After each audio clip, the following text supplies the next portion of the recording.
So I figured we'd go ahead and start with this little bit of controversial topic that came up of sorts in the chat recently. So I've been working on a 1/6 scale diorama for a DTOF as a kind of a pilot program, really, you might say, Joe, to see whether or not I want to do, I think only for this room. Right, I know. Me, Pinkerton and I are just like making faces because we've been saying shit for years now. So here's the thing, and I've got a lot to say about it. But when I do look around the pod room, like I do see like a lot, like the DTOF plainness. I don't know. It does bother me. Sometimes. You never. I mean, I'm sure you do it. You never have the lights on. We're down here, and I think that changes the whole. It does. And I usually like when Laura and I do the music show and stuff, I turn all the lights off and just those lights on for the vibe. Me and Joe were like, we like a vibe. Yeah, it's quite good. Maybe I do it for one of the Nerd Rage After Dark episodes. Ooh, that's the new rule. If we record after 7 p.m. at the end of the day, as you all know, yes, we have to just have DTOF lights for the mood. So yeah. So here's the thing. I'm not even convinced that I'm going to like it. I think it's very feasible that I'm going to put this in there and be like, nope, too much. Yeah. Now, are you doing? Yeah, you can see where it's been kind of. Yeah, I see you got some damage. Yeah, I got some damage around there from mucking about with the tape measure. But yeah, it'll be for Joker and Harvey Two-Face. 14.5 by 14.5 by 12, by the way. Yeah, so, I could have used you earlier. You could have just asked me. I just told you. But anyway, it's like I enjoyed the process because it was something different. I have severe reservations as to whether or not I'll be happy with it. Severe reservations. Yeah. Sounds like some extreme dining. It might even be outside, Joe. It might be intense. Severe reservation for extreme dining, intense. But like but you said something in the chat that something along. I'll let you say it. I believe I said. Well, I'm going to read it because I don't remember exactly what I said. I will say that I knew immediately when I saw what you had done what it was because it's the brickwork is very specific. It is very specific. Let me find it real quick and go back. It shouldn't be too terribly long. It's the interrogation room for the Dark Knight. Yeah. And, and half the thing is like in my mind, I'm like, man, like, I don't even know what the final location is for all this stuff. Like, Joker and Two-Face are going to be where they are, but like, some of the stuff might get consolidated to make space. And you know what I mean? Like, there's just, so like, it seems silly to commit to the idea right now. So I probably will not. But I just wanted to throw my hat in the ring. And if I don't like it, I'll put it up and see if anybody wants it. I'm doing a Patreon series of making content, videos for it. So like either way, it's like I'm getting something out of it, whether it be content or something from my own personal collection. Content is king. Here it is. I found it. So you showed the picture and I just said clown jail because I recognize it. It's a very unique brick pattern, which I love. And I said, let's be honest, you don't want to be done with dioramas. This is your out to be in. So, and I think that there is something to that, right? Like, investing time into the shit to get enjoyment out of the shit. Yeah, and then I followed up with, you said it's a whole topic, and well, Joe says, I've been calling that for ages. And I said, you said this is a whole topic. I said, unless you find another creative outlet that is as fulfilling. Mm-hmm. Yeah, and maybe I will. But like I do, I don't know. I don't know what it is. I do miss having a project. Yeah. And I don't know what else. Like, and there are other projects I should be doing, honestly. But I just don't want to do them. You know what I mean? I completely understand. I mean, I'll be honest with you. I've been in such a lull about building dioramas. I mean, we haven't had to shop them since May. I got to thinking, wow, Kelly's painting a prototype today that hopefully is what we want it to be. And we're going to open back up soon. But like, I'll be honest with you, video games has kind of fucking ruined me a bit. Yeah. It's just so easy to pick up and I don't have to, plan to do it. Just press buttons and magic happens. And that's what we used to do. I mean, when you're younger, I assume you guys did too, but I played a lot of games. And they can become all encompassing, like of your whole fucking life. But there is like just something about like, even like, when I started organizing some of these shelves in here where it was like, it's something about spending the time with the shit, and like when you don't spend like even like I dusted these recently, and like even that is like something interactive with them. Yeah. And like that's what's missing a lot from me. From I think I've lost touch with my collection is probably a good way to put it. Yeah, because I just haven't fucked with it in so long. And I think to spend so much time away from it in any sort of meaningful way, it does make you start giving a little bit less of a shit about it.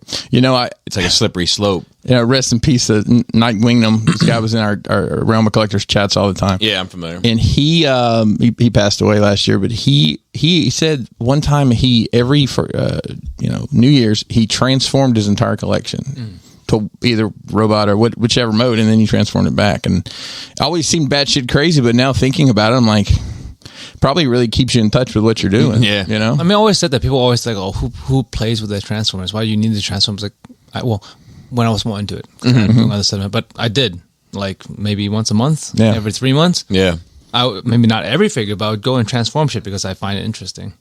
Yeah, but I mean, even like, what about the non-transforming stuff? Like reposing this. I mean, yeah, you know what I mean? Like in statues. I love it. I mean, that's. Yeah, those statues. I really appreciate my shit. They're like, there's a difference. You have lived in spaces. You always say like you like your living spaces. I like my museum spaces. Where sometimes after work, after a long day, I go and I turn on the spotlights and I turn on the overhead lights and I just fucking hang out for 10, 15 minutes and look at my shit. Nice now, though, same with my 40K stuff. I would look at them. Yeah. Would you look at it? Just take a look at so this. like, but I guess for the sake of discussion, would you say the stuff that's not in the museum spaces that you don't appreciate as much? Yeah, because I'm bins now. Well, no, you have like stuff like obviously your Transformers on shelves. There's like that one little case of like Kotobukiya stuff. Yeah, so they're all in cases and different purpose cases. I have a Kodo case. We have the One Piece case. We have the museum space. Like everything that I care about is in a specific space in which I can enjoy them the way I want. Yeah, I don't have. I may have knickknacks here and there on shelves, but it's a more decoration for the room than the piece by itself. Yeah, I don't know. It's like I started noticing like I had figures that had fallen over that I just hadn't bothered picking up. Yeah. Just little stuff like that. I'm like, why? Is it laziness? Maybe it's laziness. Well, no, it's a not give a fuckness. Well, it's too. It could be both. It's because you don't care enough to pick it up, right? It doesn't matter to you. It's at some no level. Joy in that. It's fine the way it is. It is what it is on the floor or depends on what it is. It's too much of a hassle. Like if it's a combiner that fell into pieces, or like my sensei that all the armor fell off or something. Right. Like if it's too much of a hassle, it becomes a daunting task. So those are only two choices. I don't think there's a third. Well, I've got those lit cases in the basement, and like the Mythical Legions, they're a nightmare. They never stay standing up. And jokingly, Brian Brink was at the house after we went to Nashville, and he had said something earlier about, oh man, I meant to stand all your figures up before I left or something. And but I was looking at it, I was like, this will take me 10 minutes to do, but I just cannot make myself do it. And I don't know why. But on the other side, like I sent somebody a video of something down there and they're like, man, you got a really impressive space. And I don't even think about it because it's just where all my shit is. Yeah, where I'm like, I guess I overlook the fact that I do have the comfort of being able to have that much space. Well, I think your Mythic Legion stuff is more of the side of not giving a fuck and more size of a daunting task. If you know it's going to fall over again, you just like, yeah, it becomes just a pain. It does. I think that when I like, there's times where I sit in the main room and I look at all this stuff and I'm like, really, I'm really happy, like, and like proud of like all of it, like the consumption of it, but also the dioramas or the furniture choices or the layouts or whatever. Yeah. But then there's also times, and I'll say like within the last 6 months, where like I sit in any space and I'm like, man, it's my eyes want less to look at. I understand that too. I feel at times, not all the time, but at times I feel overstimulated. Where I'm like, and sometimes I get frustrated. I mean, we talk about it. Less is more. Sometimes. Could you see yourself, Bobby, ever rotating stuff in and out? Like, well, I'm just going to display these things on this shelf. The issue later, I'm going to rotate it to these things. Honestly, no. But the issue really isn't even the pieces. It's like all of it. Like I'll sit and like I said, I want to stress like it's not all the time. It's just like every now and then I'll sit down there and be like, man, I just want to enjoy the space for a minute, and I'll start getting anxious. Yeah. Because like it's like even if I took all the figures out, every single figure out, and I'm just left with the diorama spaces, but it's like all these colors and things, and I'm just like I want less to look You're at. gonna put a sepia filter over the whole. Yeah. I mean, it's chaotic. And then other times I couldn't be happier. Yeah. It's like It depends on your mood, maybe. maybe. Sometimes, I mean, if you need chill time, then you just fucking blast it with fucking colors and lights and shit. It's probably not the best time. Right. Maybe. But it is interesting because I've never felt that way until probably I'd say since March, April of this year. I started feeling that way a while ago, and I have since curated my collection to more of that. Like I stopped worrying about really dioramas, other than the one thing which I still haven't. Yes, gotten around to. I know. It's my fault. You asked me for the measurements and stuff. I just Actually now I'll have time to do it. I want to go to your house after we're done, and I want to look. I want to put my eyes on exactly what you want to do. I think that'll help eyes me. all over the place, bro. Oh yeah. But yeah, so like now I have my museum space. I buy a lot less stuff. I still buy stuff, much more expensive, bigger stuff, which I will talk about in a minute. But it's less often. So overall, it's just less shit. Yeah. So I can focus. My It's quality over quantity. Yeah, it's bigger, more expensive, nicer stuff, and all my little stuff is I either gave away or put in bins or threw away because I'm like I don't have space for this in my life anymore. Right. Yeah. So, but like everyone has different collection tendencies and different things they want to see. With all the display collection or the critiques you see, like you can see whether the displays are good or not. Yeah. That's a whole other matter. Right. You can see what people want in their lives. It's different. It's overwhelmingly obvious. Yes. Like sometimes where it's like it's so interesting where you're like everyone's consensus will be like, you clearly don't give a shit about this stuff, it's so funny because it like even like if it's a bad display, right? Yeah. Like subjectively bad, the whole board, as it were, deems it as bad, in spite of Laura's caping, right? It still will be like, but it's obvious that you care about this bad display. Except for this shelf of shit, you don't care about this at all, and it is interesting, and I start to apply that to my own and like, and try to figure out like, what are my thoughts on all this, and I think I'll be honest, like, I think that there's been in my top 4 things in life, there's been some pretty big uppercuts to them, and I'm not in life, but like in the nerd life, which to be fair is part of our lives. Some of the stuff is part of our lives. Yes, but like Marvel's been trashed since Endgame. Yep. The Snyderverse was my one gleam of hope. That seems like it's definitely 100% gravestone time. Didn't they just cancel FanNOme too? Yes. So we can talk about that. That wasn't in the notes, ironically. Come on, Phil. Jesus. But we can talk about that because I read interesting. I don't know if it's an article, but it was like a blog, almost a perspective that somebody had on it all, which was like kind of like, fuck, man, like it is messier than it even seems, and it seems fucking messy. Yeah.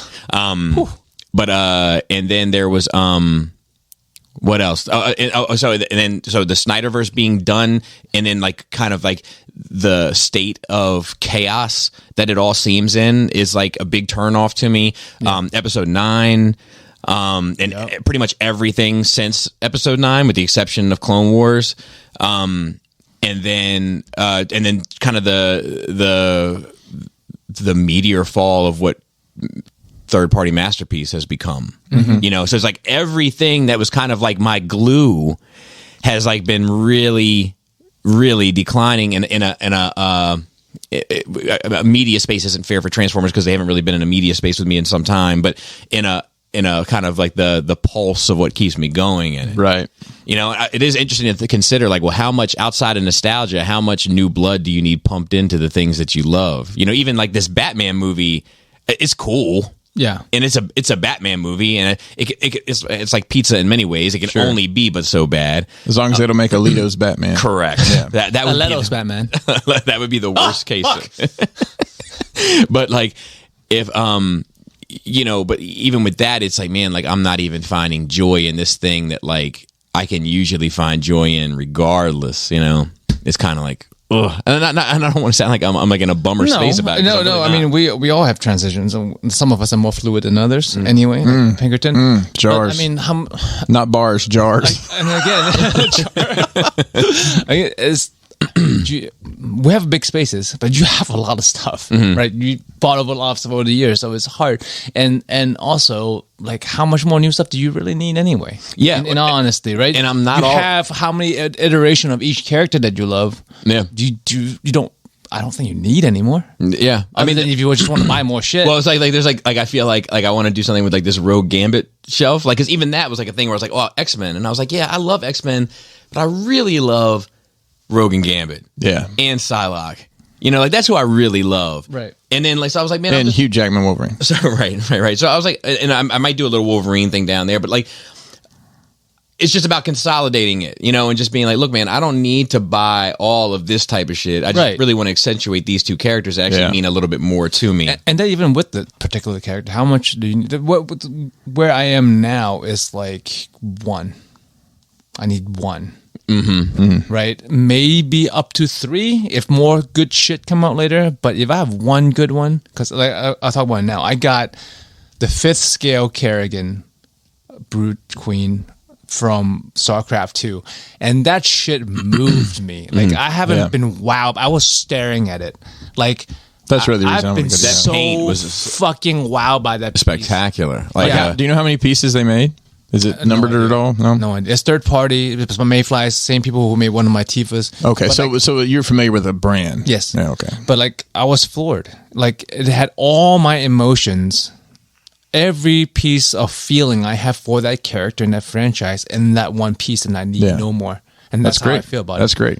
And like I haven't had a feeling. Like if I felt something, like it moved me. I was like breathless for a minute when I fucking put her together, and like I'm like, this is what I want out of a piece when I buy it now. I need something similar to that. well, it's funny because I just bought. I just had a couple of pieces recently that like I have felt that like, and I'm getting ready to do a set down. I think it's going to be this week. As a matter of fact, it'll already be out by now, Joe. Yeah, but we're living in the future. Yeah, but the Queen's been dead. Yeah, dude. If you have, rest in peace. 96 years. What a run. By the way, I've appointed Cody King of England. If anybody has any beef with it, they can find me. As one of the top 100 podcasts in the UK, I feel like that's it's our right. duty. We need to say something. We can't leave it alone. We should have led with it if we're being honest. Let's start over. Fuck this. Let's start over. But I forgot where I was fucking going. Recently acquired. Oh, pieces. yes. So just kind of as fate would have it, right?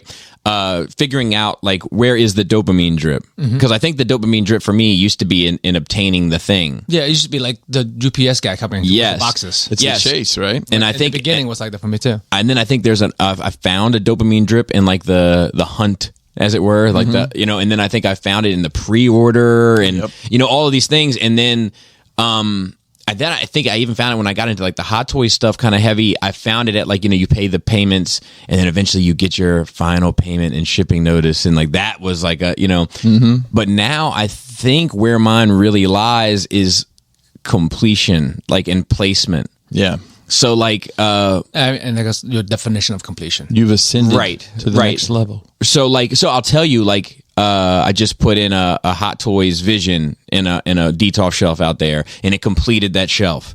And I was like, fuck, man, like, yes, and I felt good about it. And I but then, and this is where we get a little in the woods, and I don't want to give away all my topics. But like, for all intents and purposes, not to be confused with incandescent purposes, the Ghostbusters shelf, right? That was a one-wave purchase and done. My Thundercat shelf is now done. Yep. But there's a lot of things that are just like done, and then I started to question my motivations. Because is it about the thing or is it about the done? And also, I questioned you before, like, did you? We all have it's subjective, right? So it's not a right or wrong answer, not a judgment. Because I'm asking you as just a curiosity, like, do you need certain things? Like, are you really connected enough, or do you just want to shelf off that stuff because you like that? You sort of kind of like that stuff. So I think like Ghostbusters. How much more Ghostbusters are you going to watch in your life? I mean, I'll probably watch those two. I mean, I still haven't watched the new one. You know, I don't really give a shit exactly. about, you know, but like the first two. I mean, I do love those movies. You know, but like I wouldn't get like. So, like, I wouldn't spend $1,000 on a Proton pack. Yeah. Because that would be too much love for that franchise fandom, for right? me. Yes. And you don't have the display for it either. But that's like 1, 2, 3, 4, 5, 6 times 20. That's like $120 purchase. Yeah. And it's done. Yeah. You know, unless they make Vigo. Is there a Rick Moranis over there? So there's not. He was an exclusive. Yeah, I'm surprised I haven't. Yeah, I know. Me too. But yeah, anyway. So and like the closest thing I remember of you having a feeling like I do, just having a feeling, not necessarily being moved or whatever, is when you got the fucking Shark King. Oh, you like shark, really yeah. enjoyed the fuck out of that, and I'm like, that's like what I'm you're talking giggling about. looking at it. You and like really enjoying a piece. That is what it is. Like just really fucking enjoying it. Yeah. Like, instead of just it's so ridiculous. But instead of just so great. It's so perfect. getting something to put on a shelf and say done, is like you getting something. It's like, yeah. It's you know, it makes those, you for the listeners, we're talking about the Iron Studios 110 scale Suicide Squad King Shark, where he's like chewing on a person's leg. So you laugh. Look, it's not the biggest piece, it's not the super nicest piece, it's not the most expensive piece, but it fucking makes you feel something. It feels good. Yeah. Yeah, That's true. So that's where I'm at. Yeah. That's fair. Chris, you got your cold McDonald's first. Cold coffee. I'll explain later. Joe, how was your Nerd Week? So first, the Nerd Week is great because I got my Kerrigan, which shipped really fast. I ordered it this year. Usually, and tell the listeners who may not be familiar what that is. It's one of the main characters of StarCraft, which is a video game. I'm guessing. He's like, his eyes narrowed. He questioned. Now, just forgive me here. How long ago did that game come out? The first game, or whatever game that she's in, is she in both of them? Yeah, but the first games came out in the 90s. That's what I was thinking. Wow. Like it was like on. It's been around. Yeah. That's a deep story. Mainly people, especially Korean people, play it competitively. Really? It's an RTS real-time strategy game. It's when you like. It's like Command. You remember Command and Conquer? That was the first one. Vaguely. Like you like build a building. Oh, you have to collect resources and you build units and you send the units out. You go to war out with other people. Exactly. It's like that. It's like that. People play competitively. But I'm not good at those games, even though I like that type of game.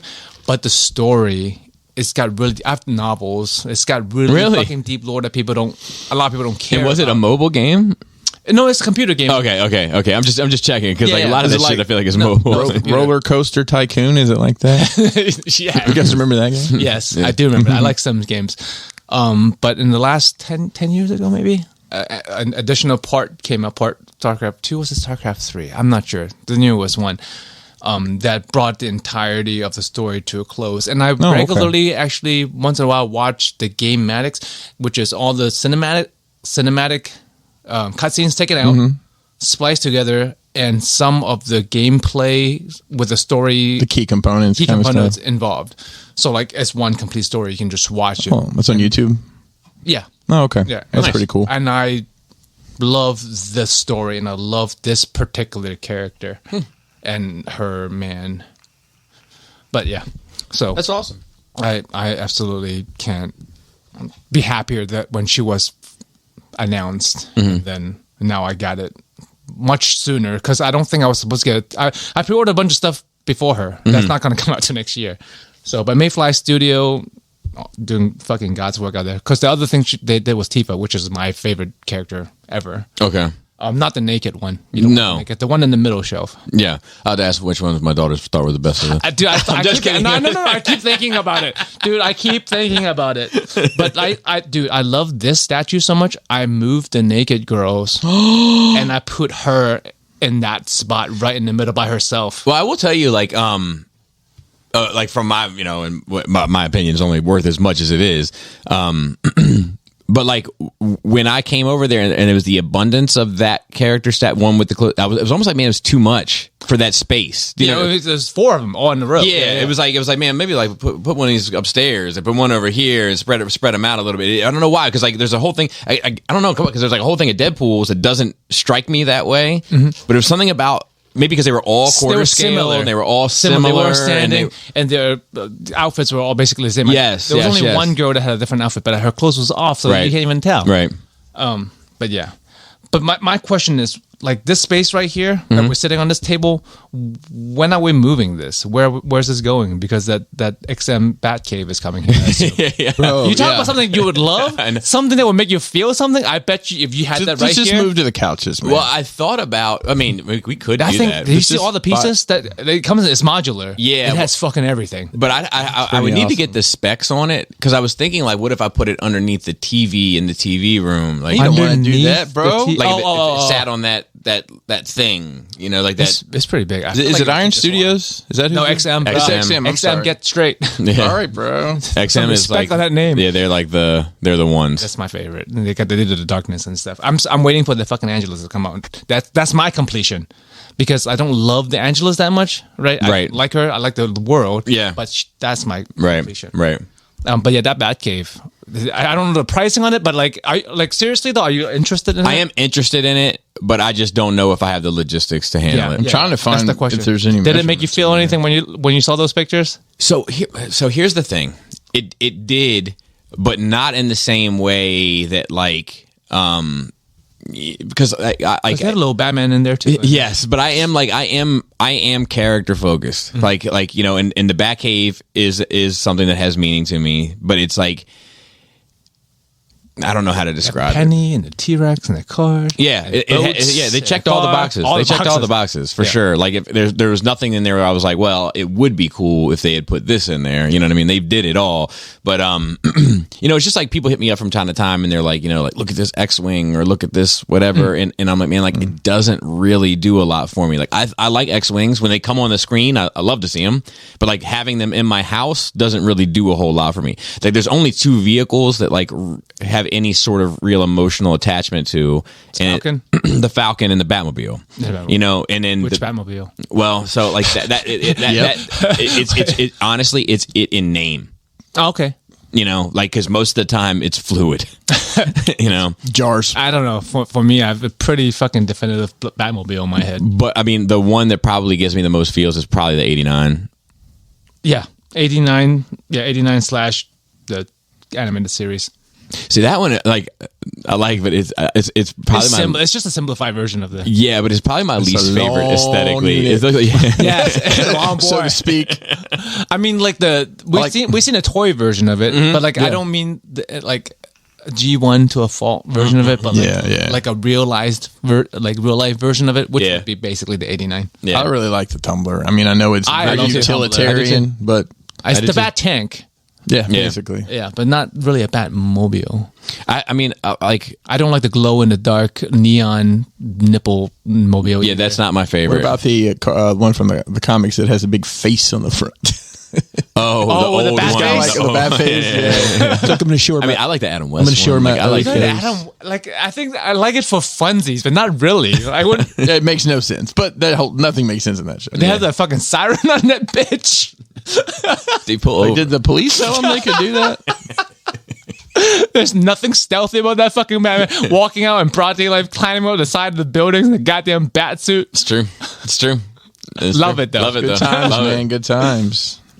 Okay, and what else? Pitmaster. I watched like American Pitmaster. Barbecue Pitmaster. on Netflix. Great show. I've been watching. I like people making things show, and I like competition show in which people aren't shitty to each other. Yeah. Where like Yeah. the judges are constructive criticism and contestants actually are helpful to each other. And So this was one of them. I watched that over the year. I don't know if are these new episodes you're watching or is this? There's only one season. Oh, It's okay. 8 episodes. Who are the is one of the It judges was a from white Alabama? lady and a black dude, and they're hilarious. Okay. They're fucking hilarious together, and they have like some titles, some barbecue titles. Yeah. and it really puts into Barbecue perspective titles. of like how. That's the name for the I mean, show like today. 19 fucking award for barbecue or some shit like that. But it put Yeah. into perspective, like things that sometimes seem simple are not. Yeah, they're not. They're not. When you see like a roasted pig or whatever, pig. Why do I say peg?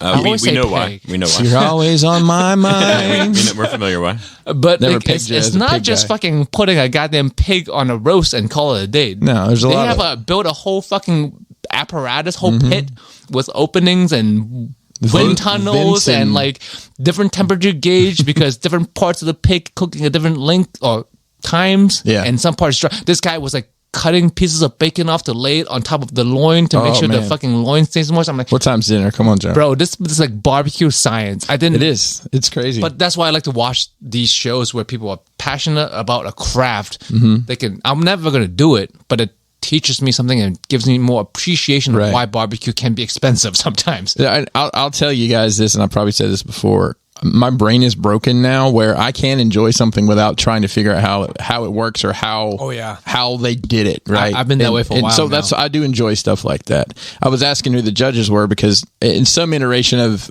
that show, they had the guy from I think David Gibson from Gibson's Barbecue in Decatur, Alabama, which is probably my favorite barbecue place in the world. And they've got any? No.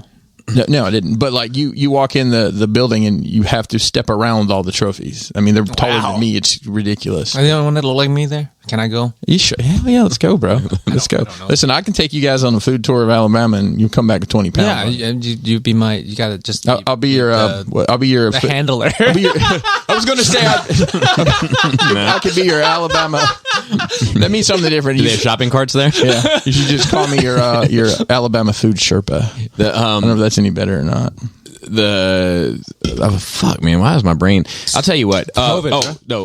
Accolades, having to step all over you said I step around all the trophies. Yeah. I often joke at work because they have like an award system of sorts, you know, and some of them are more prestigious than others, but there's just so many out there that like, you know, I'm always like, and nobody really takes them seriously, you know, so I always, let me, Some people. yeah, nobody is worth the shit ever takes them too seriously. Yeah. But like, I always joke whenever I get one, I'm like, I'm going to run out of space on that wall. That's right. That's right. You should put them all up. Perfect attendance. Participation trophies. Yeah. But I assume some of them would mean something. Like you've been mopping for like 30 fucking years, perfect record, whatever. Yeah, so I do have some tenure mopping awards. But I don't even know where they are. But I also like. I think I've seen awards of yours just hanging on the floor before. Yep, that's true. I've literally seen them just like, yep, that's not what I got. Laura every now and then will put them in a little folder somewhere, like because keep it safe.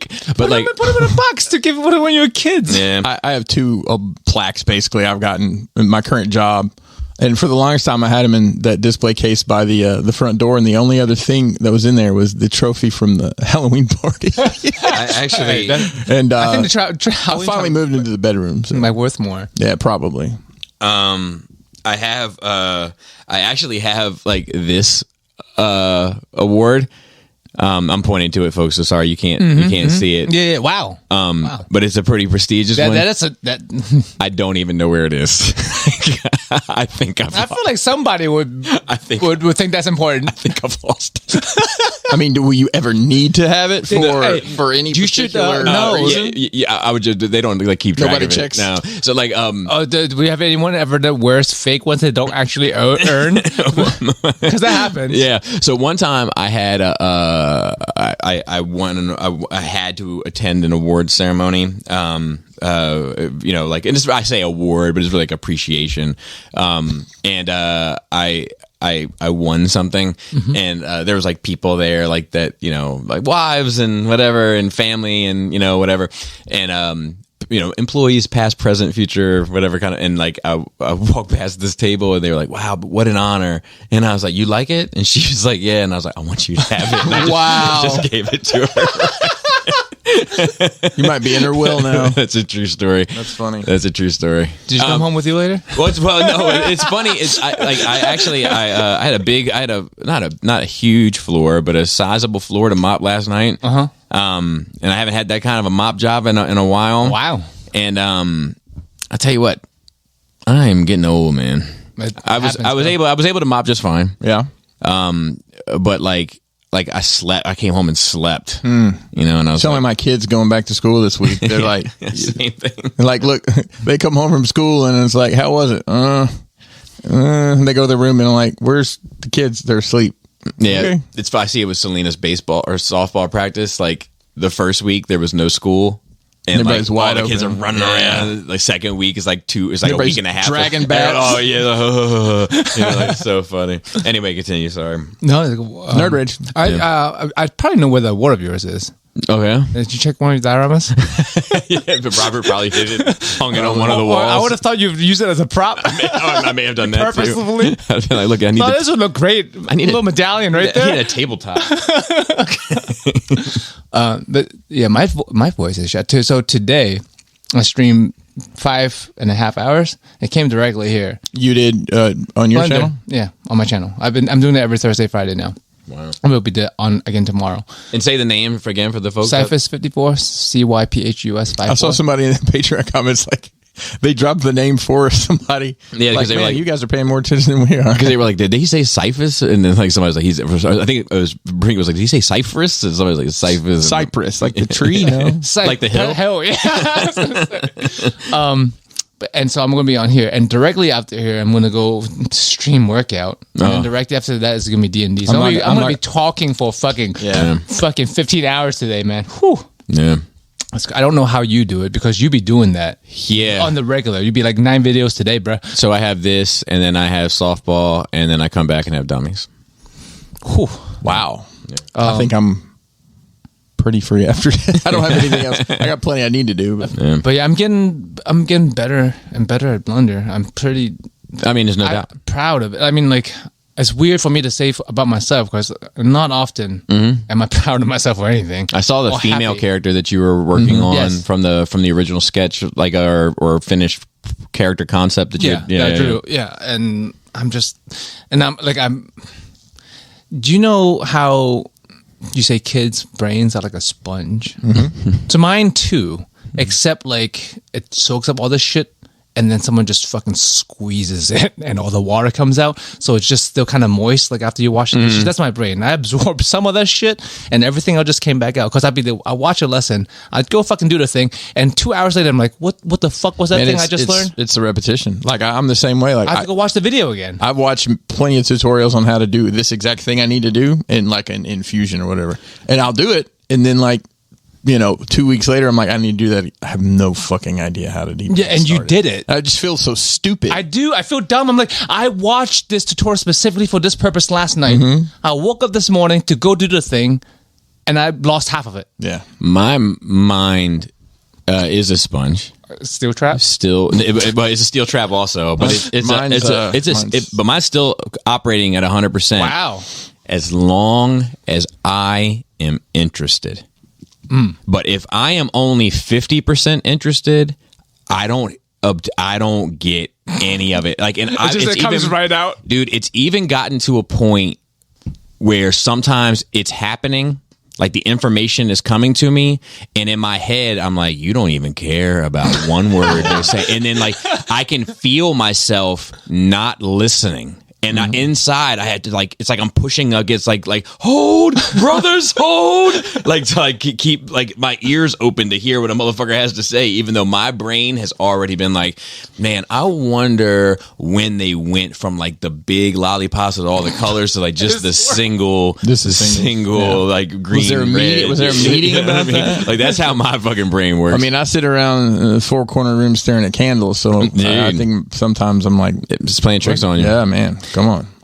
That's how ADD works all the time. Yeah, well, so I'm 100% sure that I would have been medicated for that had I been born 10 years later. Like, I'm 100% sure. But like you said, especially when I was younger, it's like that though. When you're interested in something, I became really good at things I was interested in. Yeah. So like, how do you account for that? There's some fucking kids who don't have ADD or whatever, but they never get fucking great at anything. Yeah, but I think that like some kids like have like this just openness to like understand and learn. Like, have you ever met that person that's just like kind of interested in what you're talking about? You know what I mean?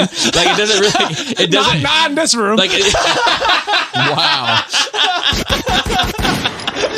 But like, it doesn't really matter what it is you're saying. It's like they just like, oh shit, like this person is sharing something with me, and I'm going to pay attention to it. Yeah. Like it blows my mind. I got a buddy of mine. I'm like, I don't know how he does it. Like I got a buddy of mine. I know he doesn't give half a fuck about the shit that I'm talking about most of the time, and I'll be talking to him, and he'll like get on his phone, and in my head I don't even get upset because I'm like, man, he's hung in there for a good bit. Yeah. And then he'll start asking me questions about it, and I'm like, yeah, what are you talking about? He's like, oh no, I just you mentioned Jimmy Henchman, so I googled him to like, and I'm like, holy fuck, like this dude is invested in what I'm saying. I'll give you another example real quick. By the time you guys have heard this, we've already recorded it. But Bobby, that's usually how that works. But yes. Well, because it's Thursday and we're recording it Sunday. Yeah. Bobby Boogie Bop for October is Guns N' Roses. And I've been brushing up on some of my information and details with them, and like some of it I've forgotten, some, but like I've retained it all. You know what I mean? Like, and there's one thing that I was interested in because like there's a bit of like almost lore really surrounding Axl and some of like his shenanigans. You know, so like his nuance is very specific. So I went down this rabbit hole of like his kind of like most outrageous moments to a point where like basically the police one time, because he was supposed to attend a show, they were worried about the show going crazy because he didn't show up, and the tour manager basically talked to the police and was like, hey, you know any crooked cops that would go and arrest this dude for fakesies and then just bring him here instead of jail? And they're like, yeah, we know a couple guys.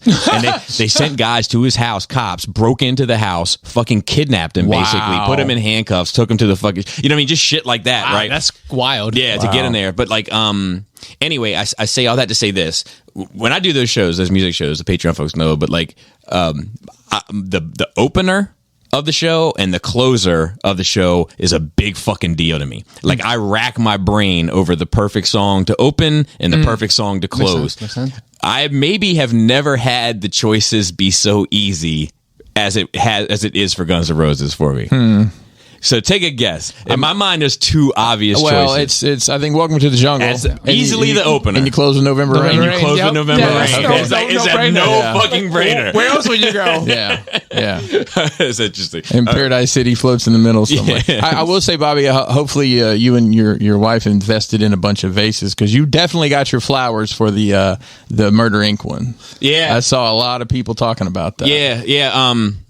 And that's just part 1 of 2, but like we really dove in. Like we showed like, and I have B-sides and all that kind of stuff. And, you know, I saw somebody commented that you should try to take this a little wider in Patreon, and I don't think they're wrong. Dude, I wish I could. The tricky thing is, right, the monetization of it, and you know, like playing the rights to music and all that kind of stuff. That way you get fucked on that. But like, yeah, like it's like we go into like all of the like street politics that happen behind the scenes that like nobody really knows about, and like the whole story of the Supreme team, and like there's layers and layers and layers and layers to that onion that a lot of people aren't privy to. I also loved how, like, you know, kind of like casual people that are in, like, dude, I'm an hour and a half in and we got to Always on Time, and I finally heard a song I recognize. Nice.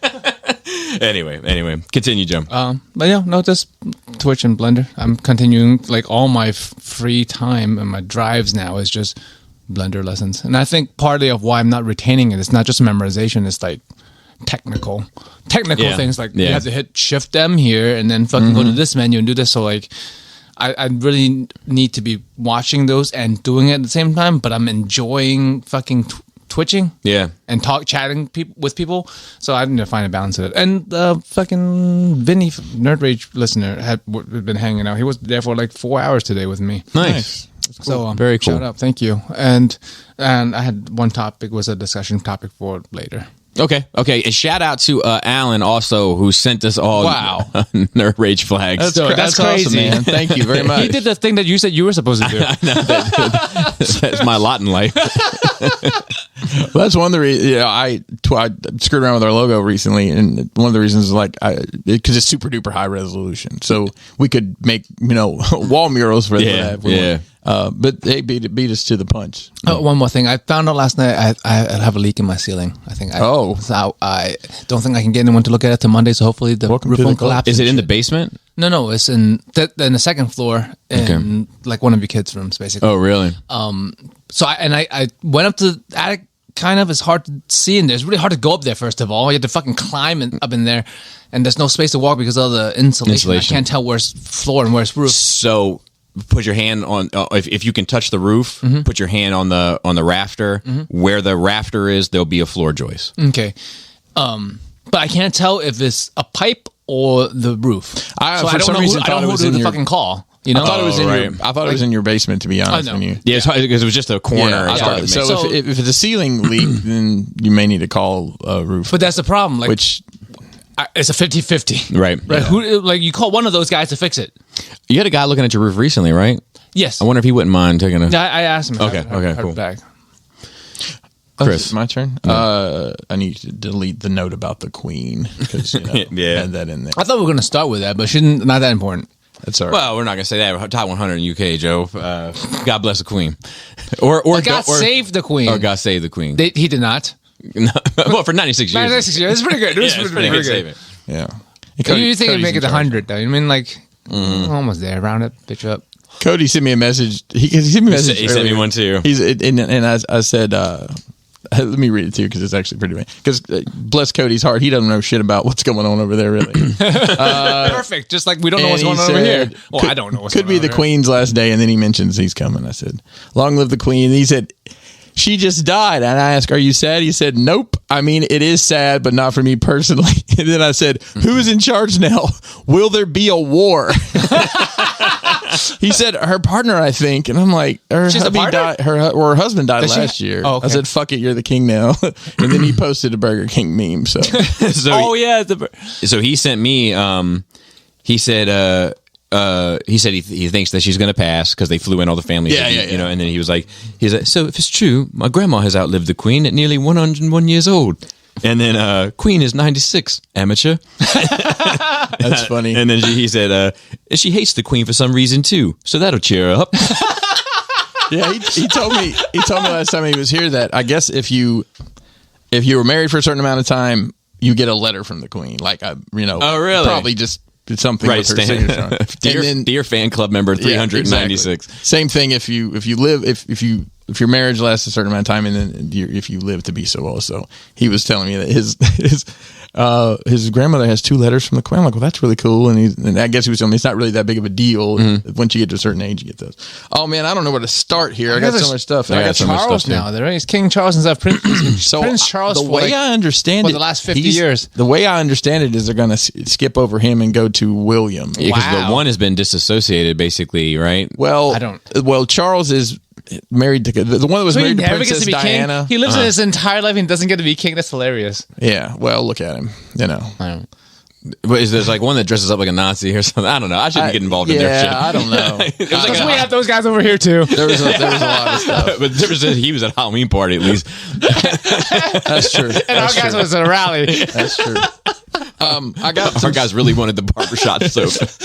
I got some crossover stuff that I'm sure you and I both watched, so I'll leave that alone for the moment.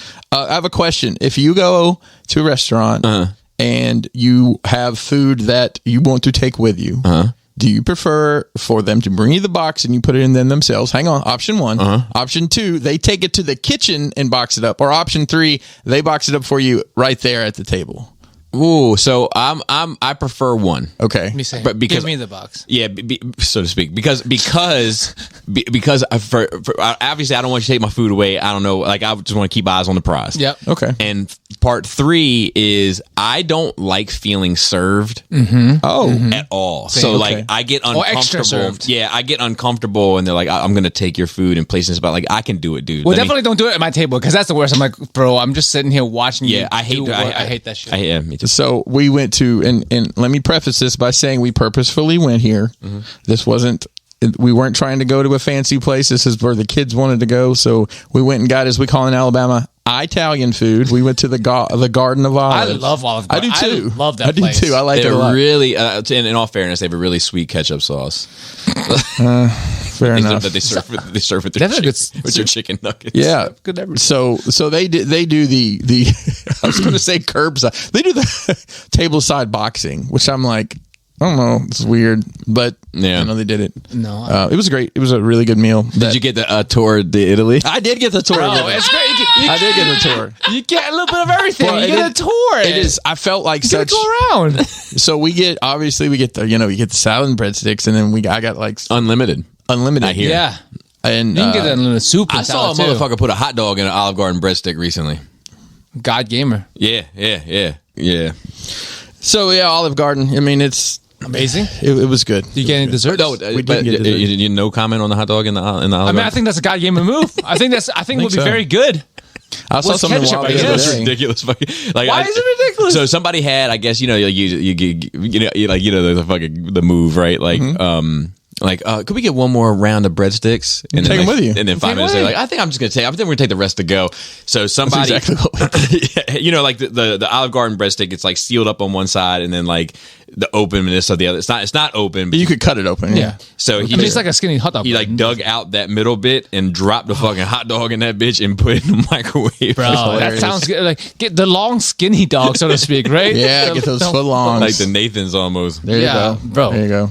But I thought you wouldn't want people to box your food because you're weird about your food touching. That's why I was going with that. I would figure like they would box it in a certain way in which you would just fucking hate So it. that's a possibility too. But you, I'll be That's not honest supposed to with touch that, motherfucker. I probably haven't taken a doggy bag, for lack of a better term, since my 20s. Because you have sensible ordering habits. We had No, because I have unsensible eating habits.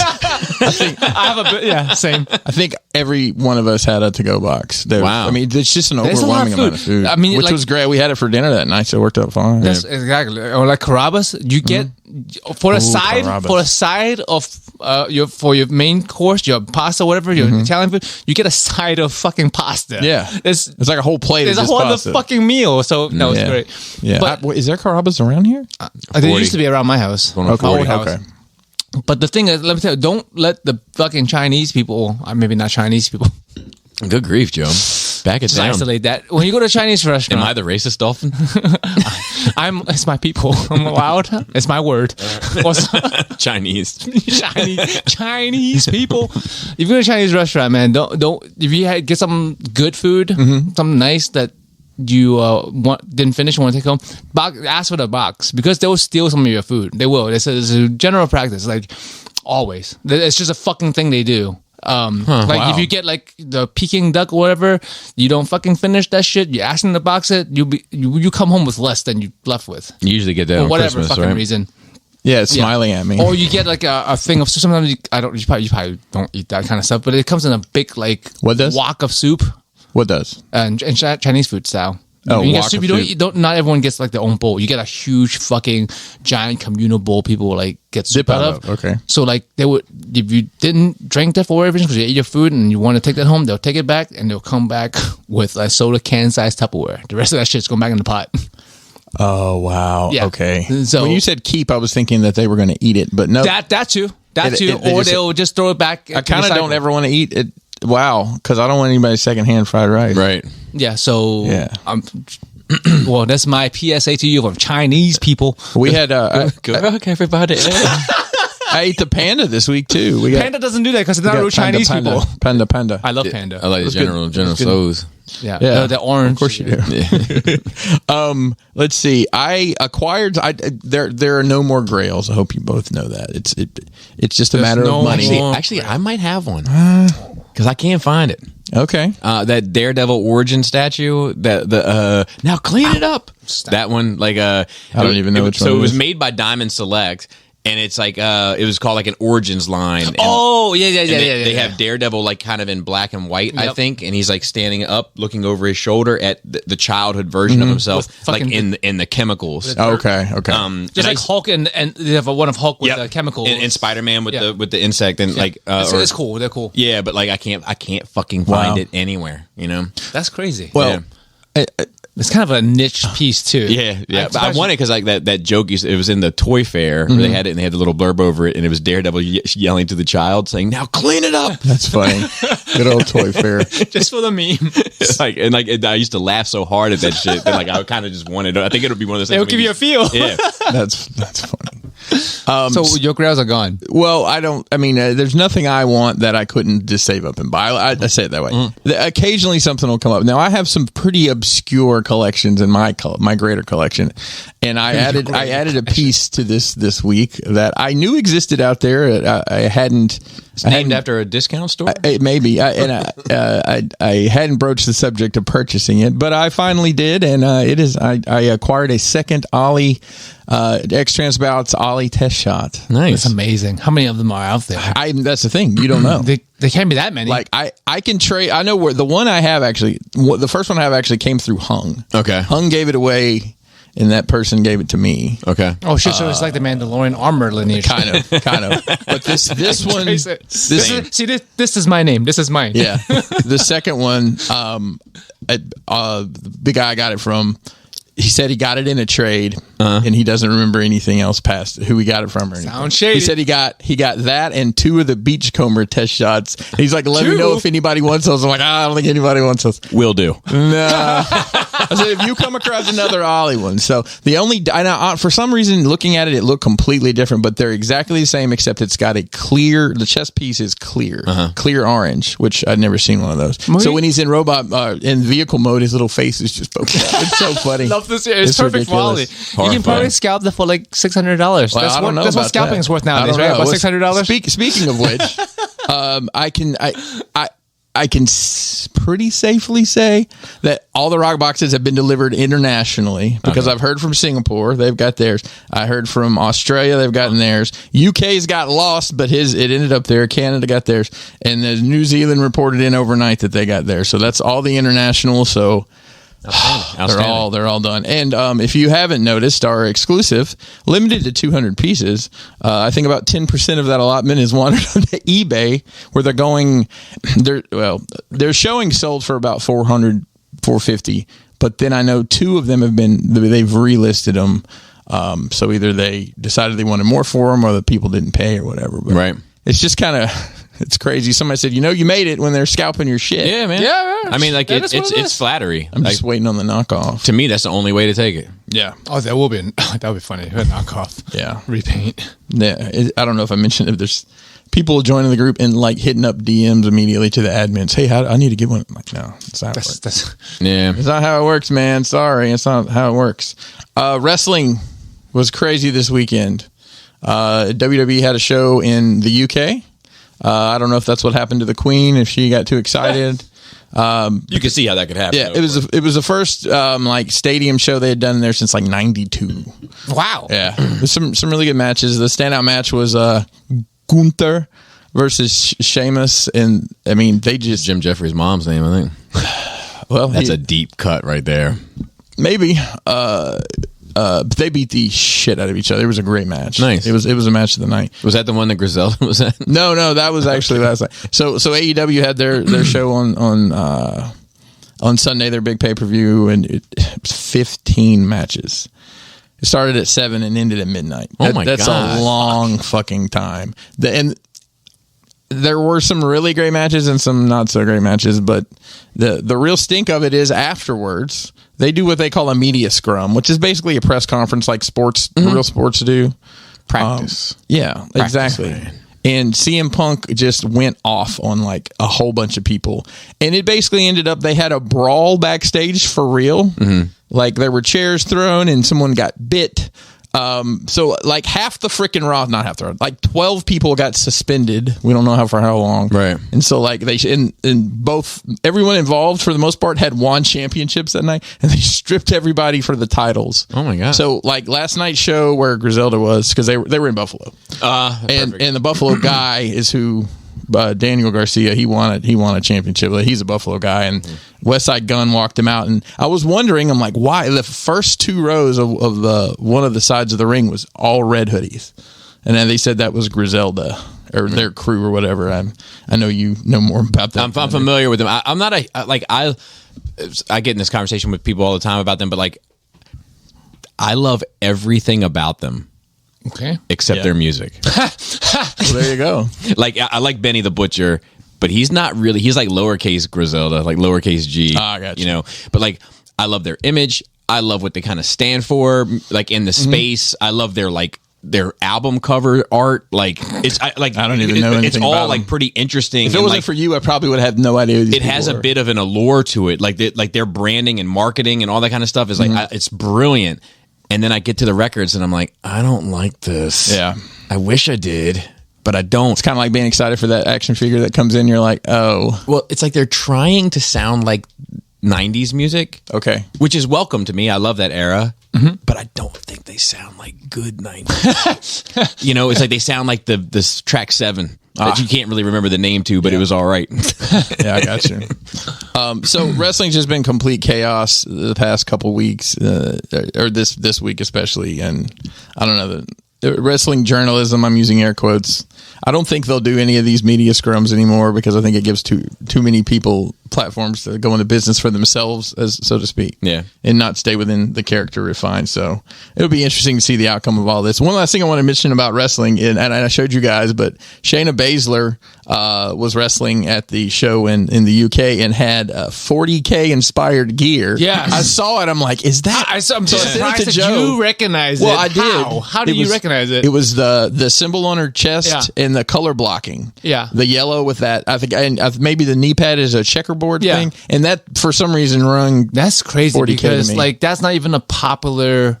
Well, that popular outside of 40K. Pretty deep cut, right? It's pretty deep. Like, if you're a 40K fan, you obviously know. But for everyone else, I'm surprised you fucking read that at all. Yeah. I don't know. She was it caught me in those colors. I thought it was pretty cool. I mean, a lot of these bigger shows, people will like...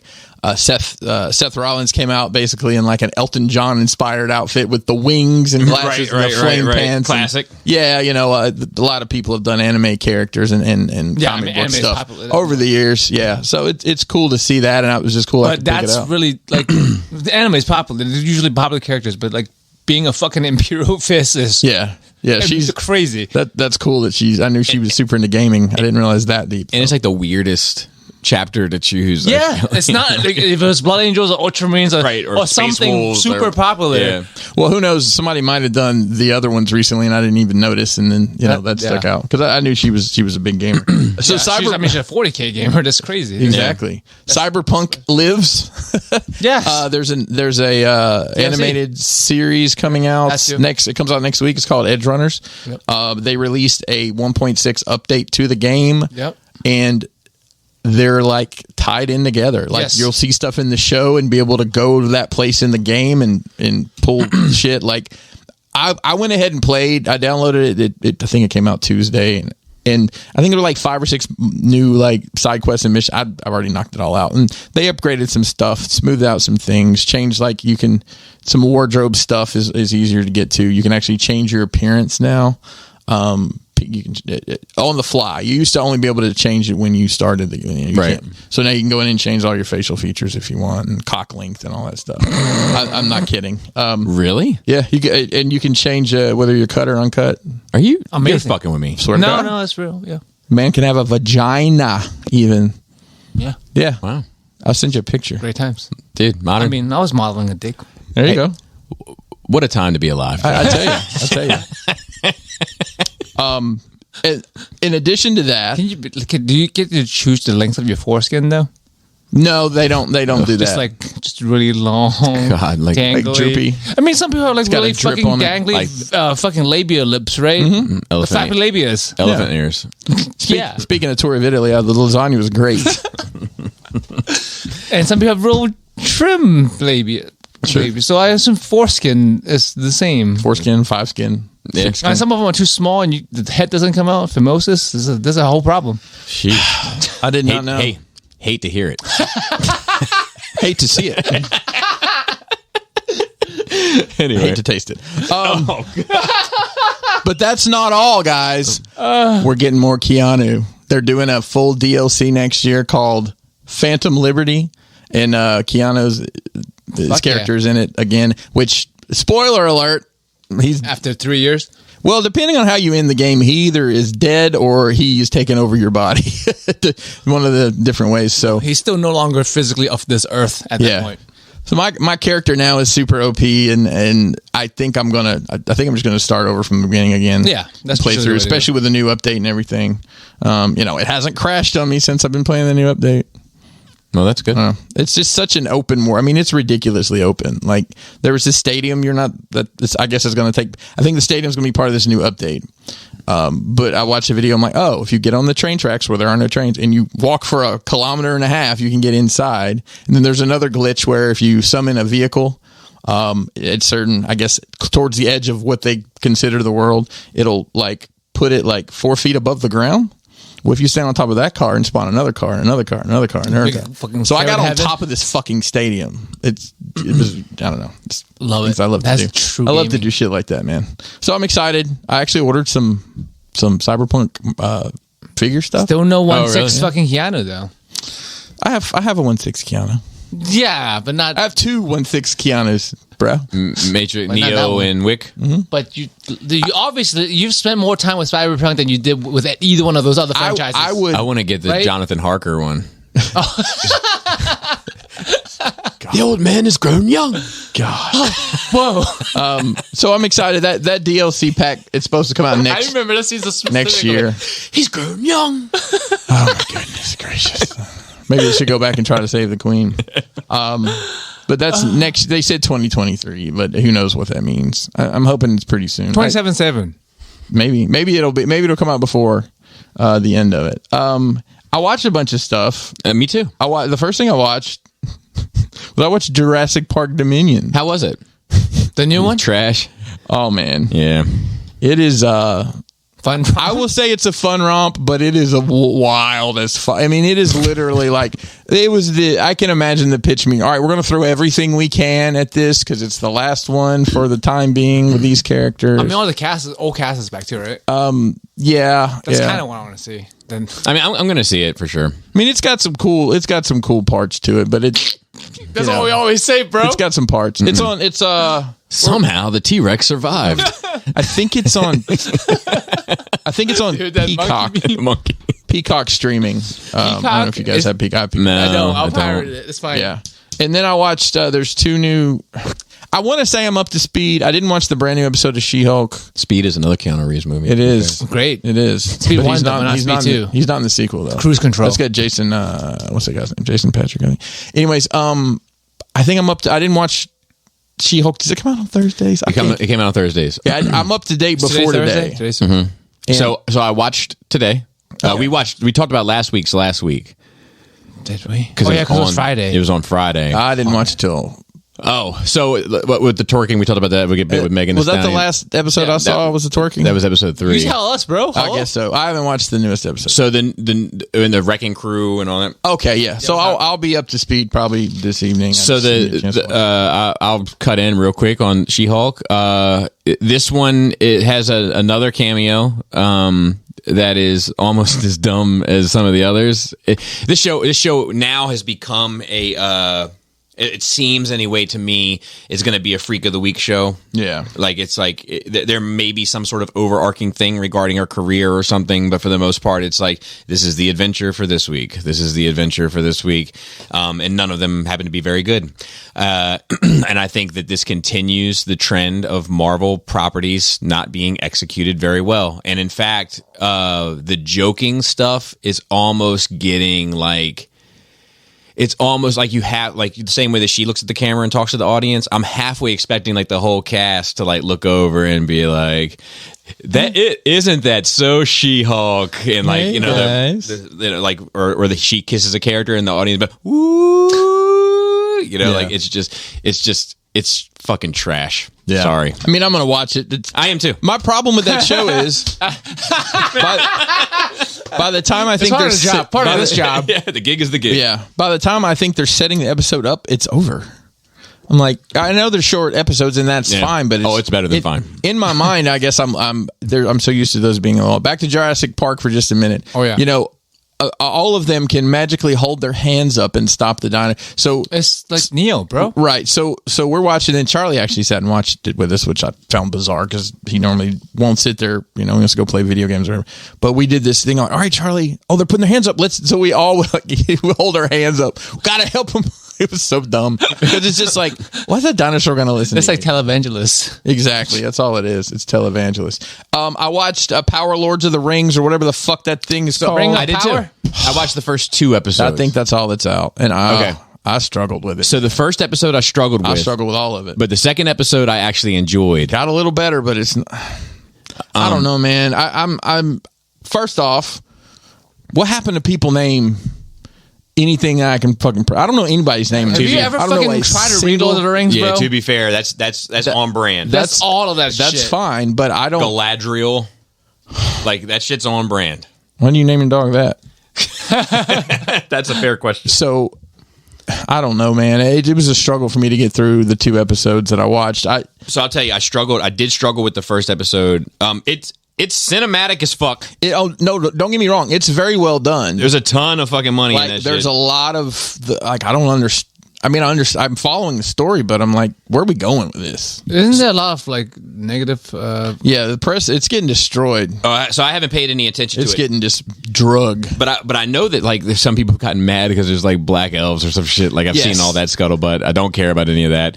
But what I did find like kind of, I think as a mild Lord of the Rings fan, like what I really enjoyed seeing was you get to see a dwarf mining city. That was dope. in its prime. Yes, Yeah, that's that was fucked dope. up. Like, and it's not fucked up. It's not abandoned. It's not, you know what I mean? Completely fucking devastated. Yeah, it's it like was beautiful. You get to see what it was like for them. Mechanisms and stuff. And I was like, fuck, man, like They had that's their shit fucking cool. together. The best line that I've pulled out of this so far is when the Redbeard dwarf and the elf guy are riding back up the elevator, and he says, 20 years is a flash, is a bat of the eye to you, but that's my whole life. Yeah. Because he missed. Yeah. And man, I'm like, you don't really think about that, but the time that An elf versus a dwarf. yeah, because they're going to live, forever or whatever. And I don't know how long dwarves, but 20 years, he got married, he had kids, and his friend, like, who we thought he was just coming to, he didn't realize the time. Like, time is a construct. We all know that. Yeah. But that probably happens to a lot of us. You don't realize I haven't touched base with this guy in a year. I dug that a lot. Yeah, that was to me the most powerful thing that I've pulled out of that show. I also Ever like. think about that with your dog? Well, your dog, bro. That's how. I guess I didn't hadn't. think about that. Remember, we either. always talk about how like Han is Chewie's dog. Yeah. Chewie's gonna live a long time. Except bro. Chewie lives for 200 years. Yeah. But like the other part that I found interesting, or not interesting, but like satisfying was Galadriel's like kind of, it opens with Galadriel kind of on this quest. Okay, now who's that? The blonde Is that the- elvish the lady, lead girl? She's also the one that's like glowing in the Lord of the Rings films. Yeah.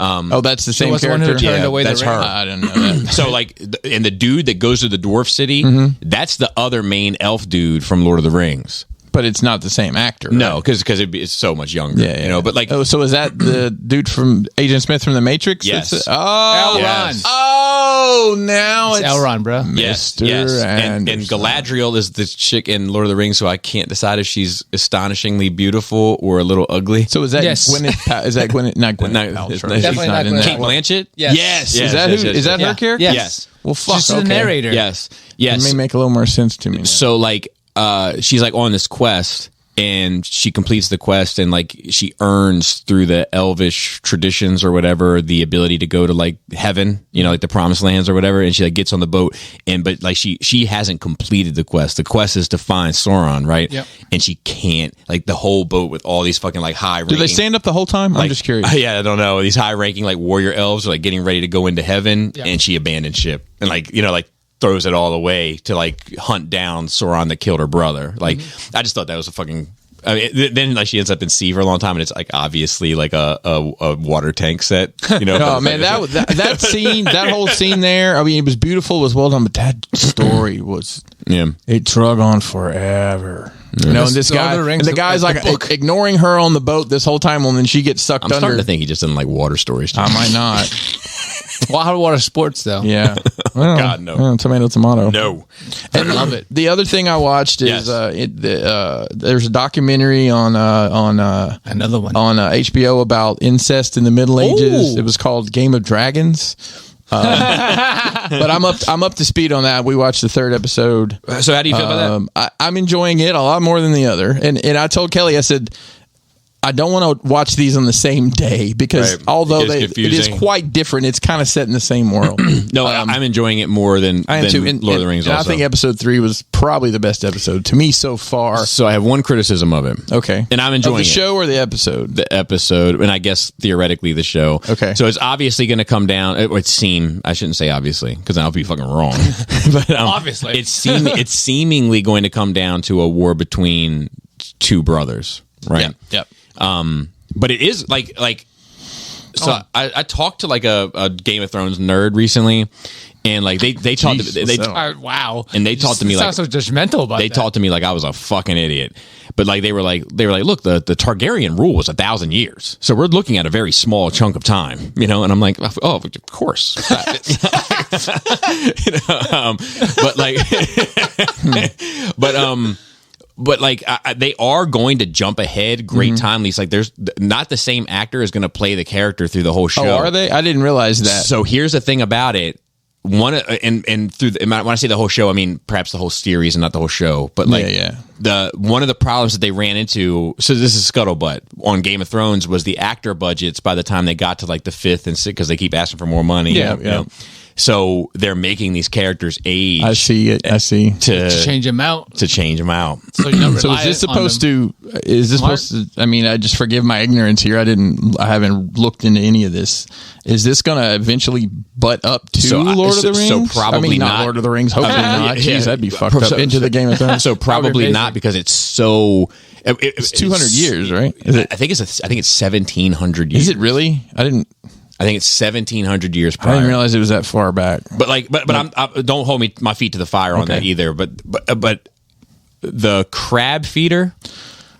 I wrote down crab, man, sea snake were my notes for this. So I thought he was cool as shit. You know how we've talked on here recently about like strong character design, specifically when it comes to villains. Yeah. A lot of times today, like, I'm the bad guy. These like shapeless Yeah. monsters and everything else. Like, very fucking cool character design. Interesting, like immediately interesting. Like, okay, what was this guy's story? Well, I mean, so he is basically a pirate, and they're bringing down the ships in the shipping lanes, and they've got all these stakes on the beach, and they're nailing people's arms and hands to it, and crabs are eating them alive. Wow. So and the dude looks, and he's burnt to shit. It looks got this like crazy and mask he's got this like on. iron mask that like covers part of his face, like, and it's like the elastic behind it's like up against his like melted flesh, and he's got like little strips of hair. Like, it's just a cool character design. it was cool. Dead. Well, dead in episode 3. I will say, It's like, no, fuck, look, man. me and Kelly were talking about that this morning. Darth Maul all over again. And listen, spoilers, because if you're watching this show and skip ahead, but when forgive me, the brother that's on the beach, Damon, is that his name? Yeah, Damon, I think. Damon, who replaced, Friday, the third Friday, that was Damon instead. Anyways, and when he goes in the cave and he drags like half the dude's torso, body yeah. out. I mean, Kelly was like, he coming out with a head is what people would have expected, but that is just so much more gruesome. Yeah. And then the way he looked after. Yeah. I mean, the character design is great. The fucking the armor looks great. It's just, and they talked about it a little bit in the after show information or whatever. But what's interesting is like at the end of this episode, like all 3 of the main characters, Damon's niece, and then the niece's father, who is the king. So the king, the brother to the king, and the niece, who is the heir to the throne. who is the heir to the throne. They all are kind of reborn after this episode. They all become kind of vastly different people because the king was haunted by this vision of having a son that didn't work out, then thinks that he put too much stock into the vision and decided, fuck, I've been led down a goose, what do they call it, a goose chase, a wild goose chase, yeah. and named his daughter the heir because he didn't have a son. Then he ends up having a son, and he's like kind of stuck in this like, have I made the right choice or not? But I'm sticking to it. She is coming out of it with a little bit more confidence because she now thinks that she really is going, like there's no loophole that's going to fuck her. Yeah. And then Damon has now become confident because he's had this moment of kind of being the fuck up, and basically the king came out and was like, too much time has passed. You've been fighting this war with the crab feeder. You know, you haven't been able to do the job. That's not a knock on you, but I don't want to see you fail in your efforts. You're my brother. I love you. I want to see you succeed. Therefore, I'm sending a fucking garrison, and we're going to get this fucking job done together. He said 10 ships and 2,000 men. And then Damon's like, fuck that. Beats the messenger to shit, and then goes and does business. Does like a suicide run on the fucking crab eater and comes out victorious. Yeah. And I think that for he also has a dragon. Let's keep that in mind. Yeah, but the dragon wasn't successful prior to this. Because they kept hiding in the cave. To this tactic that he used. But he goes on this suicide mission and comes out of it victorious. And I think that is going to define who he ends up being as a character. Yeah. Yeah. Interesting. Is that the same? That is. What else has that actor been in? Was he in? I don't know, but he looks like he could be a Vigo's son. Yeah, he does. He does. But that's. I think that's it for me. I knew we'd have crossover on at least one of those. So I'm looking forward to seeing. I really like the Game of Thrones show more right now than the Lord of the Rings show. So I'm still going to watch both of them to see where they go. Yeah, I am too. And I'm actually enjoying both of them. And I'm watching, as fate would have it, a third show. That's 3 TV shows, Joe. Crazy. And I'm relatively enjoying all of them. But I would say that I'm enjoying Lord of the Rings the least. Okay. But it's called The Staircase. You're actually watching 4 because you're watching She-Hulk, buddy. Oh, that's true. 4. Wow. So he doesn't count that. He doesn't count Andor starts soon. So I am not enjoying it. Okay. So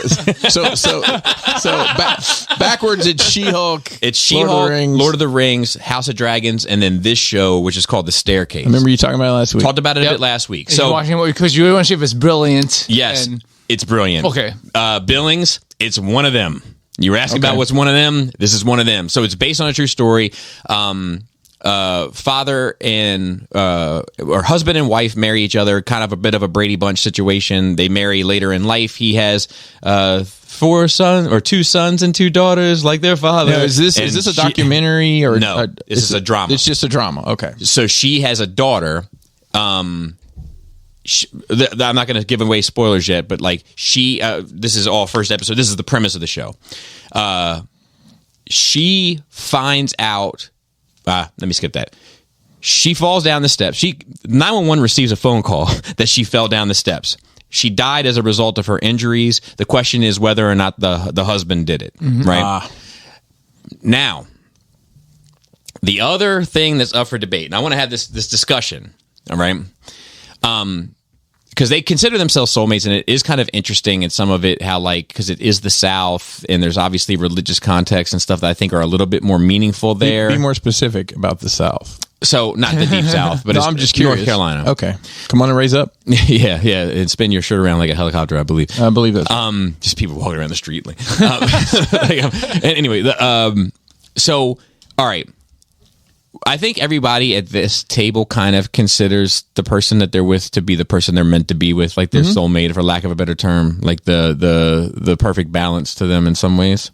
I find it by default, I guess. I don't believe in like the somebody for everybody kind of thing. Yeah, I'm speaking figuratively. Figuratively, yeah. Sure. The yin to your yang, as it were. You know what I mean? Like the thing that balances you. Oh yeah, for sure. Yeah, for fucking sure. Right.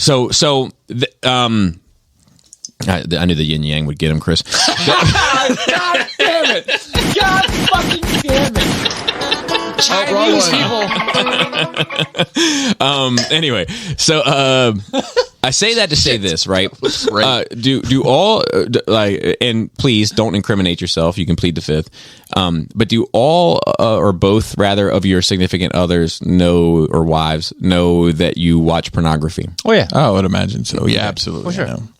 We watch it together sometimes. Yeah. So mine knows that I watch it as well, and mine and we watch it together sometimes as well. And let me ask you this: if she didn't know, and she were to find out that you were watching pornography, what sort of impact do you think that would have on your relationship, if any? I would say okay. No, I was just gonna say I can't imagine that. Yeah, I would say 0 because we're just realistic people. She would assume that even if we've never talked about it, she would assume just from all the other conversations, and it's impossible for her to not know. I think that's totally fair. And also the fact that it's fucking, I think, insane to assume that someone doesn't watch porn in this day and age. Or even from 90s on, I would say. If you assume at least a dude don't watch porn, right? I think that's a better way to put it too. Fucking insane. Yeah. So okay, I agree. Are we all parking our cars in the same garage here? Okay, so last bit. Here we go. So now she finds out that you're watching pornography. She sees your playlist, for lack of a better term. It's been curated, Joe, so it's not on any streaming. So it's not on any streaming platform. Because it's more with the question of, are there any porn you watch that your significant other don't know about? So that's more of a question. Here's where I'm getting to. And they find out that the entire collection of your pornography is of the homosexual variety. Oh. Yeah, that would be a surprise. That would be a surprise to me. I think my wife would be flabbergasted, to be honest. Yeah. You know, so that's there's an element of that takes place in this story.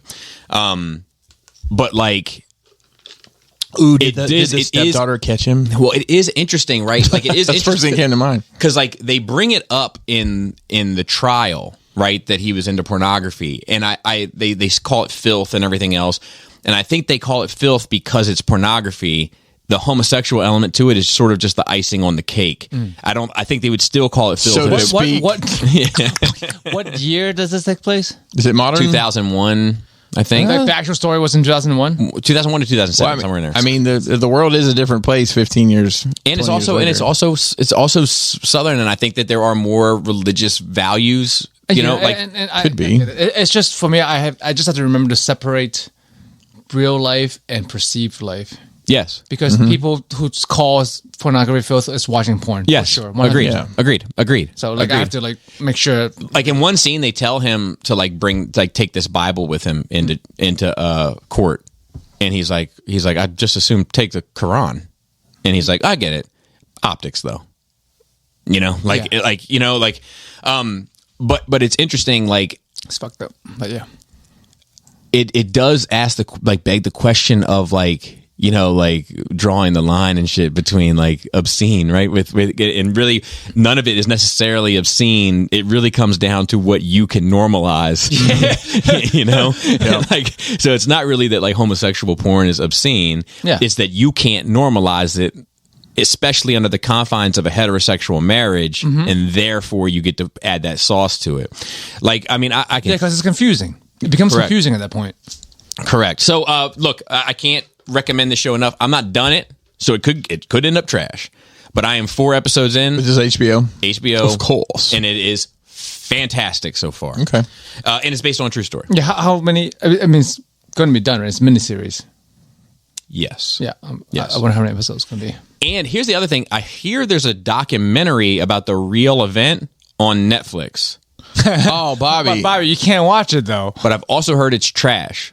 Of course, because it's on Netflix. However, got Netflix sentences. So to be fair, it wasn't even told to me. Netflix sentences. It wasn't even probably, but it wasn't even told to me. It was told to my wife because my wife was telling her one of her patients about it, and she was like, "Oh, I'm watching that on Netflix." Throw anybody down the staircase? Just curious. She was like, "I'm watching that on Netflix. It's awful." And my wife was like, "No, it was on HBO." She's like, "Oh, well, whatever's on Netflix is." We couldn't make it through 2 episodes. Anyway, in the HBO show. The retelling of this event, there is a documentary crew filming it. And I wonder if that is the documentary. Like that I am curious about. Interesting. Very interesting. Yeah. Anyway, okay, so the staircase. So, and House of Dragons we covered as well. Next, so Jaina and I and Laura watched 2 horror films. Oh. Because Laura's on a period. Hello. That's the truth of that. And it was also Jaina's birthday, which is really just convenience, but we'll just go. Wow. We watched, and Jaina's of the age where she's kind of curious about horror and she's pretty confident that she could handle it all. And, so we watched The Others. The Others. So The Others is with Nicole Kidman. Yeah, that's a great movie. It is a great movie. I haven't seen that probably since it came out. Yeah, and it doesn't even cross my mind. What Why do you remain in this house? Is that set in like olden times? It's a period piece. It's kind of modern. Well, Yeah, I mean, it's it's like- a period piece. It's right? like a post World War II. okay, Yes. yeah. So it's there's a, if you haven't seen that movie, listeners, it's absolutely fantastic. Top 5 horror movies of all time for me. Really? Go check it out. That being said, Jana loved it. Yeah. Really? You know, but she loved it like it was a little bit unsettling for her, but definitely digestible, and she thought the twist of it was cool, and she was like, my on switch has been flipped. Give it to me. Oh boy. So Darn it, man. Unfortunately. Dante, God. my dear friend, we are going to rendezvous at some point this month because I am going to be doing his show. So you like horror? Yeah, me too. Oh, really? I think so. What are you tackling? Werewolves, I think. Just in general? I think so. Nice. It's never really that much of a format. The you know? unsung hero, really. So we're doing The Exorcist. Oh. So I was like, well, maybe Jana would want to get in on that conversation. Oh boy. On the olden first original 1980. So to be fair, we watched, the original film, but the uncut version of it that has like the spider walk down the steps and stuff. Good times. So I was curious about it because like it is an older movie, right? And that movie is a very slow burn. And then, but once the match is lit, it's almost like wham, bam, thank you, ma'am, and it's done. But I was curious if the slow burn was going to be too slow for her Generation Z mind. You know what I mean? It's like, get to it already, TikTok, It's more like a you thing.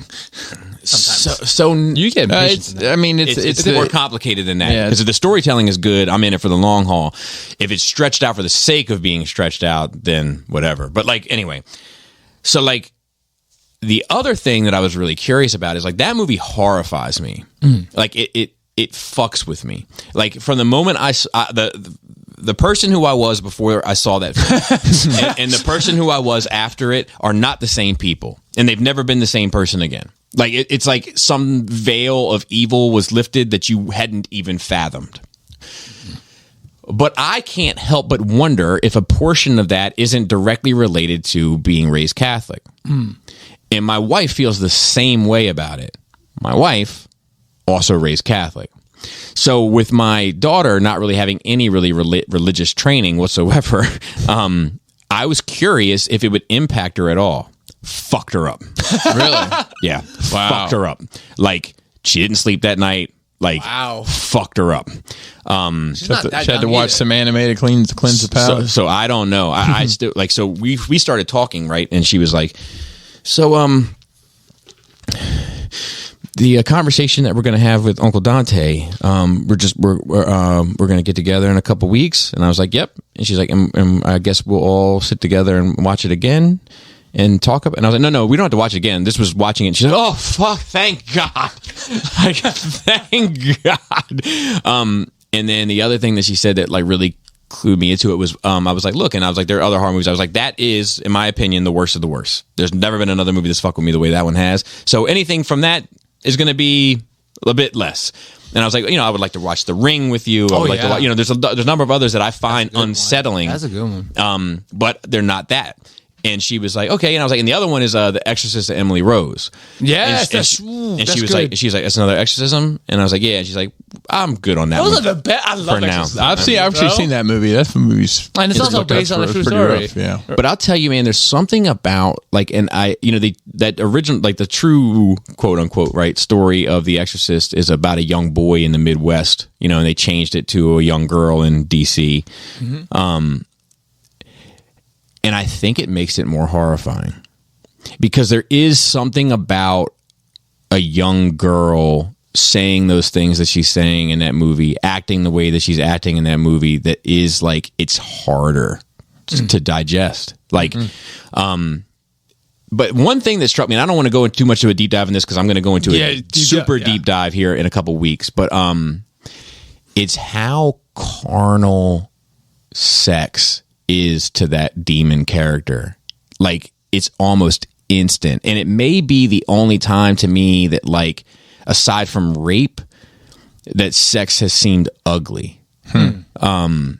But like when they walk in and she's like masturbating with the crucifix violently, you know, may Jesus fuck me, grabs her mother's head, shoves it into her crotch. She's like me, you know, like it's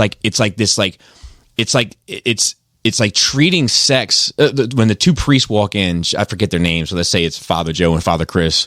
You know, she'd be like, bless up, like, Father Joe, fuck him, Father Joe, fuck him. You know, like it's like the same way. It's like sex is treated the same way in that movie that food is treated to someone who hadn't eaten in 2 weeks. Like this thing that has to be devoured at all cost immediately. And it's just such a fucked up way to view sex that like it's vulgar. Yeah. But it's what a fucking movie though. Anyway, I know I love the movie. I didn't have an impact on me like that, even though I was raised relatively religious, not by my parents, but I went to religion school. Like because in Hong Kong it was usually all religion school, one way or another, and then I went to Christian school when I was in America too. And I was relatively, and I was off of religion until like maybe early high school, end of middle school. But yeah, I can't. I do like exorcism movies in general. It's a pretty good genre. There's a lot of good ones in there. So I'll tell you, man, So I've had this conversation a bit on Nerd Rage, right?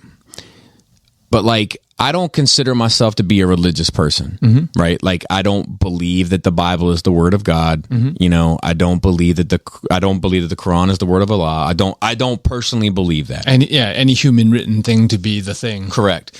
Now, do I think that there may be some sort of power in the universe that some of those books have been able to tap into due to their intention? Maybe. I'm willing to accept that. Yeah, it's agnostic. That's where I'm coming from. I don't know. I don't fucking know. So that is how I feel and how I view things logically, sitting to you talking at this table on a Thursday at 4 p.m. in a relatively comfortable space.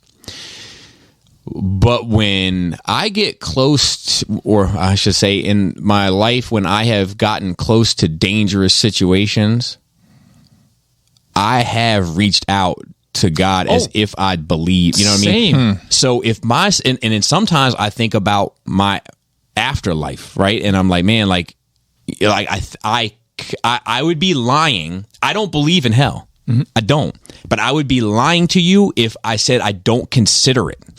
I think it's part of indoctrination, and I think that's part of the problem with religion, and that kids didn't at least have a choice, and we were raised into it, and we were brainwashed. Even though we get out of it, we're still stained. And that's how I look at it. I'm stained, and I think about that stuff because and that's not to knock what anybody else believes. I want to make sure. I mean, that's different, right? For us who don't really believe anymore, that we're forced to believe, raised with no choice, or anyone who's raised in any religion, and it's indoctrination, right? So, but I feel like if we weren't raised that way and we were like either atheist or agnostic the whole time, maybe those kind of people don't reach out to a high power when they're in dangerous situations. I wonder though if that plane be rocking you a little bit hard that one time. You know what I'm saying? Like, gotta get right with Jesus. They say it's always gonna be sour grapes with you, boy. Yeah, until you get right with Jesus. Exactly. But like. Perfect B minor probably, but the thing is I wonder if my subconscious or me at my kind of primal state reaches out to those entities, is the truth of the matter that I do believe, but I mask it in my logic. Do you know what I mean? And I can't get really to the bottom of it because I find myself in this sort of circular kind of like thought pattern where it's like, well, no, I don't. It was like, well, yes, you do. And it's like, but no, I don't. You know what I mean? I just keep getting. I think in reality, what happens is whatever you reach out to, you know, we use 4% of our brain or something like that.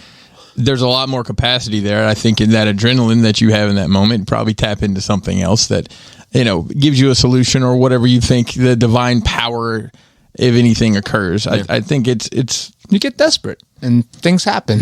It's exactly. You make decisions in a hurry that you might not make, and you know, outcomes may vary. But you know, I think that listen, religion came along because the world was a horrible, horrible place, and people needed something to believe in, or to make it more horrible, depending on which part of the religion. I think it's a multitude of reasons. I think it is that it's like there was a look for something better than their current state. Out of that, probably some horrifying things came out of it. Absolutely, they did. In the same breath, though, I think it's a matter of men trying to make sense. I say men and mankind, Joe. Humans trying to make sense of the world that that's why we worship the sun and the wind, and then we explain those, and then we got to here now where like you can't explain God because right, because he defies science. We've explained everything else, so all those gods are fucking dead. Right, no more fucking Ra, no more fucking Zeus. Yeah, but I don't want to get too much into it because people start feeling attacked and shit. But like, I love this kind of topic. The similarities in Ra and Jesus and Horus. It's a fucking knockoff. No, you go back to I know. All the religion, like Christmas. I know. It's all. Look, whatever this simulation is, they've written some pretty good fucking religious DLC that. So I'll tell you, may or may not choose to the pick. lore of all that shit is fantastic. Oh, I love it in the form of like anime and stuff. Fate Grand Order have the best fucking interpretations of this shit. So I went to an anime store, Joe. You'll be happy to know. Wow. We talked about this. Yeah. Don't forget the pretext to the name here. The name is called Little Thingamajig. No, it's Lil. Lil Thingamajig. Is that a rapper? It is a rapper. He's straight out of Tokyo. So how was it?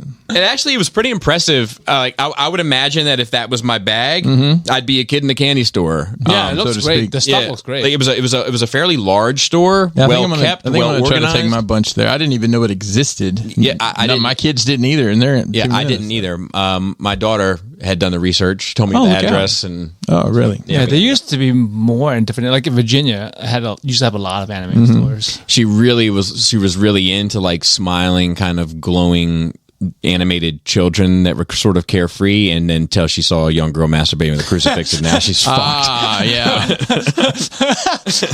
But anyway, you got to balance, bro. As all things should be. Yeah. Did you guys pick up anything at the anime shop? So actually, no. Really? That's one thing I can say about my daughter, like Jaina specifically, not the other two. Jaina is that she knows what she wants. Yep, and she is not swayed by like opportunity. She didn't buy something because she was there. Yep. Wow. She's like, I know what I'm looking for. They don't have it. That sucks for me. On to the next. Like that brings. I don't know if you had this experience, but like that was something I had to learn. And my parents, secondhand, taught me. It's like you can tell a kid not to touch a fucking teapot because it's hot over and over again. I'll still reach for it, but the one time you put the water in the pot, become the pot. Fuck. We need a sound for these things, and I don't know what it is. Okay. Fucking anyway. Yeah. So like one time my grandma stopped my parents from stopping me touching the pot and let me grab it, but took my hand off of it immediately after I touched it, where I burned myself, but not seriously. And to this day, I'm like very careful. But so this is a lesson they taught me about impulsiveness that maybe you didn't get taught, right? Several times. It took several times for me to learn it. So I would want something like a toy or something specific, something nice. And I see it, and they would be like, all right, we'll go get it after dinner, right? And I'll be like, but I want it now. It's like, well, there's this lesser thing. We'll get you right now, but before dinner, and you can play with it. But after dinner, we're not getting that big thing anymore. And I would pick the fucking small thing and regret it later, right? And there are multiple instances that are similar to that. Like we were at one store, I couldn't find a toy I want. It's like they're like, I'm willing to go around to other stores and find the one you want. Or you can get that one that's kind of like it, but it's not what you want. I was like, let me get that now. And I fucking regret it. And after a few of those, this is where I'm now, where I'm like, that's not what I want. Right. Yeah. I'm like I'm grateful for those lessons. Yeah. And it helped me with other things, not just in toys, but in like purchases and compulsive and impulsiveness in general. It helped me take a step back, remember those experiences, and think about things before just jumping into it.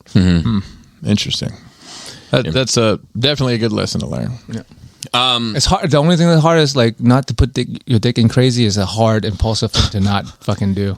So I have oh boy, I have a family story. We were Jaina. So on my kids' birthdays, they are allowed to have control of the aux. Wow. Wow. They control the aux for the night. And my kids' music taste is actually like, whether or not it's my bag or not is not really the point, but it is extremely diverse. I think due largely to their exposure to things, both from anime, me, and me, and also and me. Depending on which day of you. Yeah. Which time. So one of the songs that came in her playlist was and I like it when like she has a song on her playlist and I'm like, what is this? I kind of dig this. I'm gonna add it to That's cool. yeah. But Attack on Titan, bro. yeah. But it was Roddy Ricch, The Box.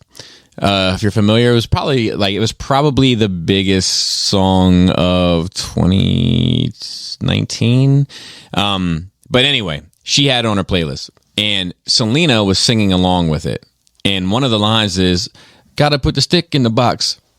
And Laura just looked at me and said, "Did she just get that from that song?" And I was like, "I think so." And she's like, "That's your fault. All of that is your fault." No doubt. So that was funny.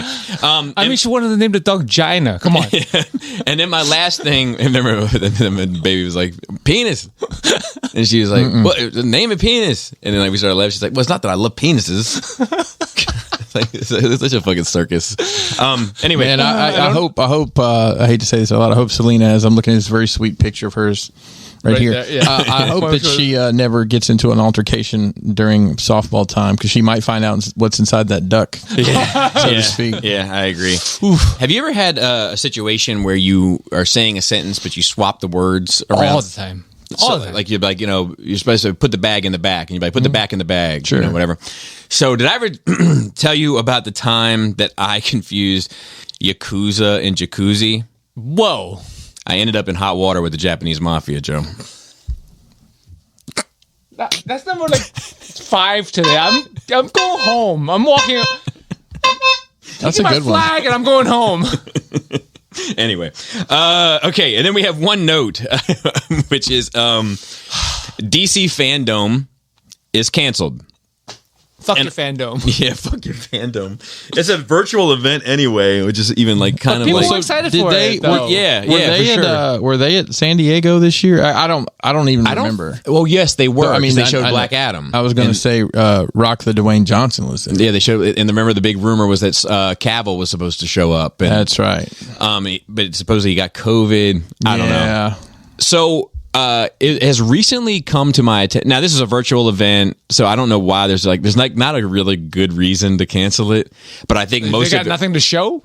Well, they burnt the Masters for the Catwoman show, or not Batwoman show. So I think Crazy. it has more to do with that. I think it has more to do with the shakeup going on with Discovery and HBO and Warner Brothers. They probably don't want to point it in any direction. They right don't now. know what the fuck they're Going doing to do right this now. Black Adam, and then then the Flash is still dangling around. But Yeah. past that, they don't have anything else in the hopper, do they? So Aquaman 2 But is it's- still in. Isn't it fucking delayed for a year? So here's the interesting thing about it. They're taking what's her name out of it. That has been brought to my attention. So there's another problematic issue, right? But like, here's something that's come to my attention. So like, there's been a rumor recently that Ben Affleck is returning to the DCEU. I did see that. Yeah. So that's true, but it's probably true for all the unfortunate reasons. Okay. Okay. So the Flash movie was supposed to come out. Yes. And in the Flash movie, they're supposed to introduce multiple universes. That's how we get 89 Batman, right? We Right. get Keaton returning to the mantle in some sort of kind of mentor shape. And that was going to help shape the future of what the DCEU is going to be. But because of all of the stuff that's kept us on the Ezra of our seats, That I can that I can go in on. I'm okay with that. because of that stuff, that film is kind of put on the back burner, right? So Aquaman 2 is supposed to come out after The Flash. Keaton is supposed to be in Aquaman 2, but they can't very well introduce him in Aquaman 2 if they move Aquaman 2 ahead of The Flash. So Keaton has been replaced by Affleck. You think so? Oh my That's God. my theory. Oh, wow. That would be awful. Or not awful. Just but, for that movie. Yeah, but damn, what a fucking. I mean, At this point, just rip the Band-Aid off and release the damn movie. And don't put him on put him running on the poster. Just highlight the other characters. I'll be honest with you. Or whatever. At this point, I think they only have two choices. One choice they're definitely not going to do. And that is you restore the Snyderverse 100%. You give him the keys to the castle and you let him Kevin Feige this fucking whole pie. Because at least he has a fucking vision. Yeah. Unified. Correct. They're not going to do that because of all sorts of beefs and issues and political bullshit and all sorts of other... Which may change with this new leadership. You never know. It could. So there's that. Option 2, in my opinion, cancel everything. Use it all as a fucking tax write-off and build the next DC universe off of the Batman. Yeah, I guess they could do that. That would work. You know, that's... Isn't there already Joker 2 or something? Yes, there's a Joker 2 also, but I'm okay. Just make him that Joker or that Batman universe. I'm okay with that too. But we already have a Joker. Oh, that's true. That's true. He's in that movie. That's right. I forgot about that. You can do 3 Jokers. Yeah, you could. Look, we can just write this shit. We can just hear Spitball, brainstorm, and do better job than what they're doing. Yeah, I mean, I looked up this. The sunk cost fallacy. You guys familiar with that? Phallus. I know phallus. It's the fact that you've invested X amount of money into something that you think you still need to keep investing money to try to dig your way out. Don't. When at the end of it, you're just it's money's gone. Just be done with it. Dude, 40K. There's also so there's also this thing. There's a way out of that. I found it, but there's also this thing of like. What's interesting about the Batgirl shit, right, is if it is officially shelved, canceled, that's it, and it's used as a tax write-off. Like under the law of that tax write-off, it can never be released.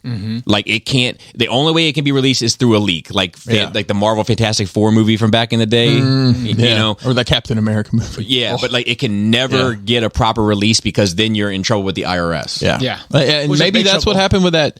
You know, that Batwoman movie. Apparently, it was completely done. Like they let the cast watch the finished product, and then they like burnt the masters or something. But see, I'm gonna get into some shit on that too. So like, I've heard a number of things about that. I've heard that it's unwatchable, which is like the famous Hollywood thing to say when they don't like it. But I've also heard that it scored about as well as the Black Adam did. Really? Yeah. But like, so I read this other article. I've been in a reading phase recently, but they were saying how like I would have to go into it at a much deeper level than what I sort of know. On 4chan again, haven't you? Understanding? No. Reddit. But basically, there was these like they went into the history of these like Hollywood laws and shit that were passed to protect actors or studios or whatever the case may be during the course of time. Sure. And they end up basically saying, you'll never see the return of Hollywood as it was like in the 90s, early 2000s. Again, under these, you know, they lay out their rules. They're like, what you're going to see from now on is one of two things: superhero movies and things starring The Rock. Both. I guess there's a worse future. You know, only superhero movies starring The Rock. Yeah. Is that worse? He could pull off. So I think he could play Psylocke. hey, why not make it a Samoan man? You know? Yeah. Why Bobby would love that. I mean, like fucking Eddie Murphy can do all the characters in the movie at the same time, so can The Rock. Yeah. I just need Eddie Murphy did white face. It was fine. I just need a live action. Actually, movie. he did Jewish face, which is maybe even more controversial. I don't know if he could get away with that now. I think you could still do like white, like I think white girls, like white girls, or if Chappelle did like his famous, you know, like don't throw me in the Briar Patch Brer Fox, you know, like I think you could still get away with that, but I don't know if you could get away with the, you know, like what was the joke that he did at the end of Coming to America with the fork? I don't know, you know, and he's like, oh, but because like they brought him something to eat without the proper silverware, and then he told this joke. And then the punchline to it, like the waiter guess, is like, "Oh, what about the fork?" And he is, "Aha!" Like, I don't think you could do that now. Probably not. Okay, I wouldn't try. So we got a write-in from Iman. He says, "Greetings, all. I was curious your thoughts on the Ripaverse project by Eric July. If you're not familiar with it or him, then here is some info. Eric is a musician / YouTuber that has a deep appreciation for comics and lore that comes with them. He created his own comic verse, the Rip-A-Verse, and once the volume 1 of his first comic was done, he launched the campaign. It has already surpassed $3.4 million. I think this is pretty impressive considering this was done only through word of mouth. The whole point of this project was to put the story and the customers first. As a black man, he speaks out against race swapping or using popular characters to push political agendas. This universe will not have any modern day politics, time travel, or multiverses in it. He gives a link to it. It's www.ripaverse.com, RIPPAVERSE.com. Just wanted your thoughts if you'd heard about it. Love the pod and thanks for everything you all do. Congrats, Chris, on the epic figure in the rock box. I wish I could have got one, Iman. Oh, you can get one for about $350. No, $450. Hey, just trust the realm. That's all I'll say. I will say I've heard of this. I want to say somebody wrote in about this because it was just such a huge victory on Kickstarter. Yeah, so past that, I'm not really familiar with it. I'm not familiar with it either. So unfortunately, I don't have much of an opinion. And we only have one question this week, so it's not going to be much of a conversation starter, unfortunately. But it sounds like it's wildly successful. It sounds like it's completely independent. It sounds like somebody that loves the shit and gives a fuck about the medium. Mm-hmm. And as a general rule, I'm always in support of that. Yeah, regardless, no matter the cost. No matter the cost. So bravo. I wish them the best. And as far as questions go, if you'd like to send us one. You can email us at nerdrageradiomail@gmail.com. I will say before closing, I've had the opportunity now to look at 2 of those ramen toys Silverhawks. Okay. That's a collab with Super 7. That's debatable. So it says on the box. I know it does. So what is your thoughts on that? Well, so from what I understand, backstory for the listeners. Yep. Super 7 is doing a line of Silverhawks that are has the license that are tune accurate. Mm-hmm.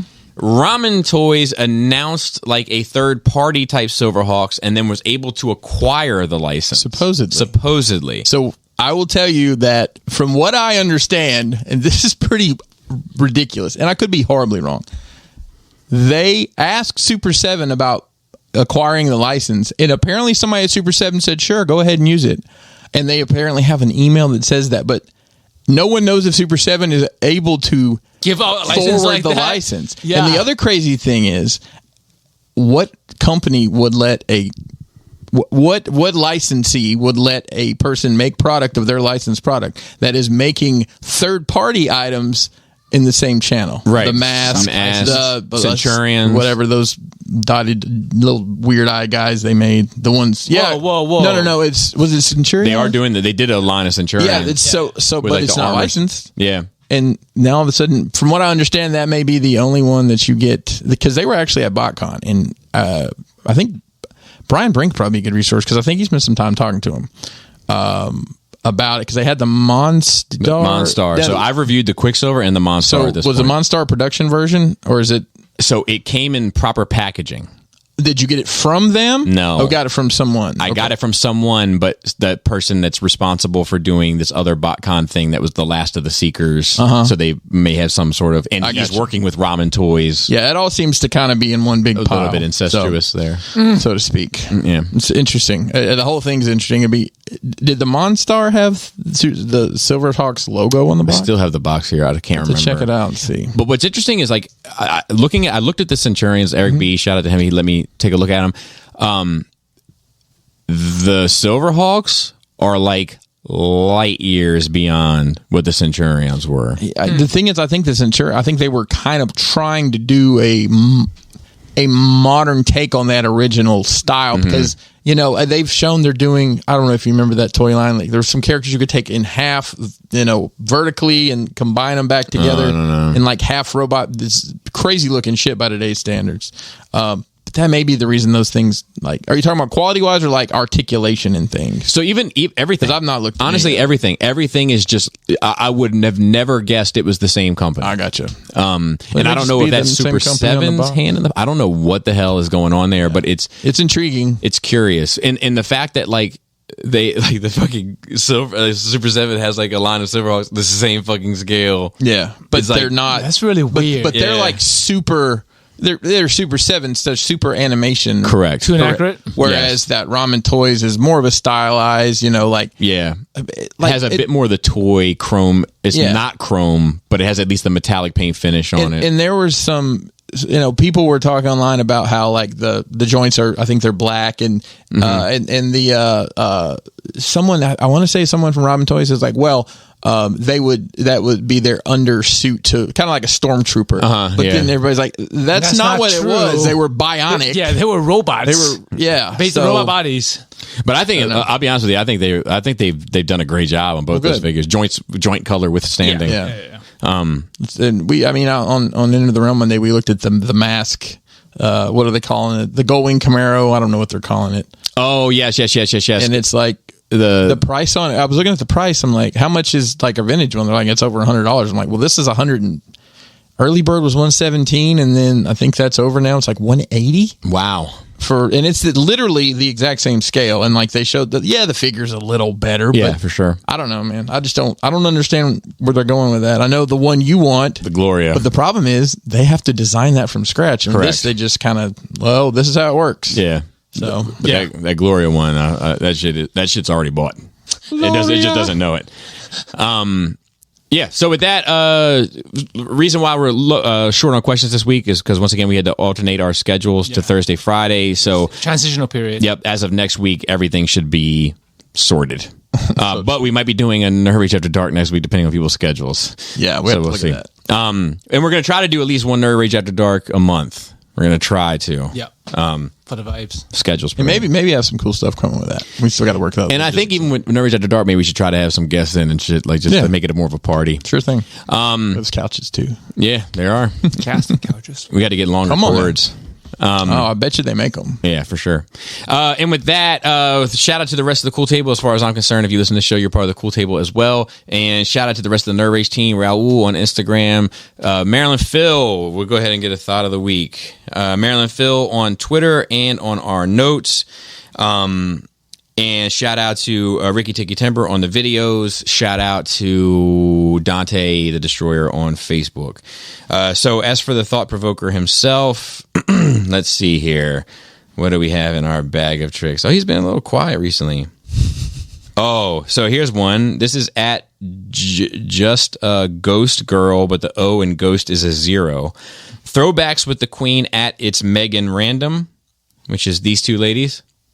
And they're in lingerie of sorts, and they're kind of palling around in bed, you might say, in the boudoir, Joe.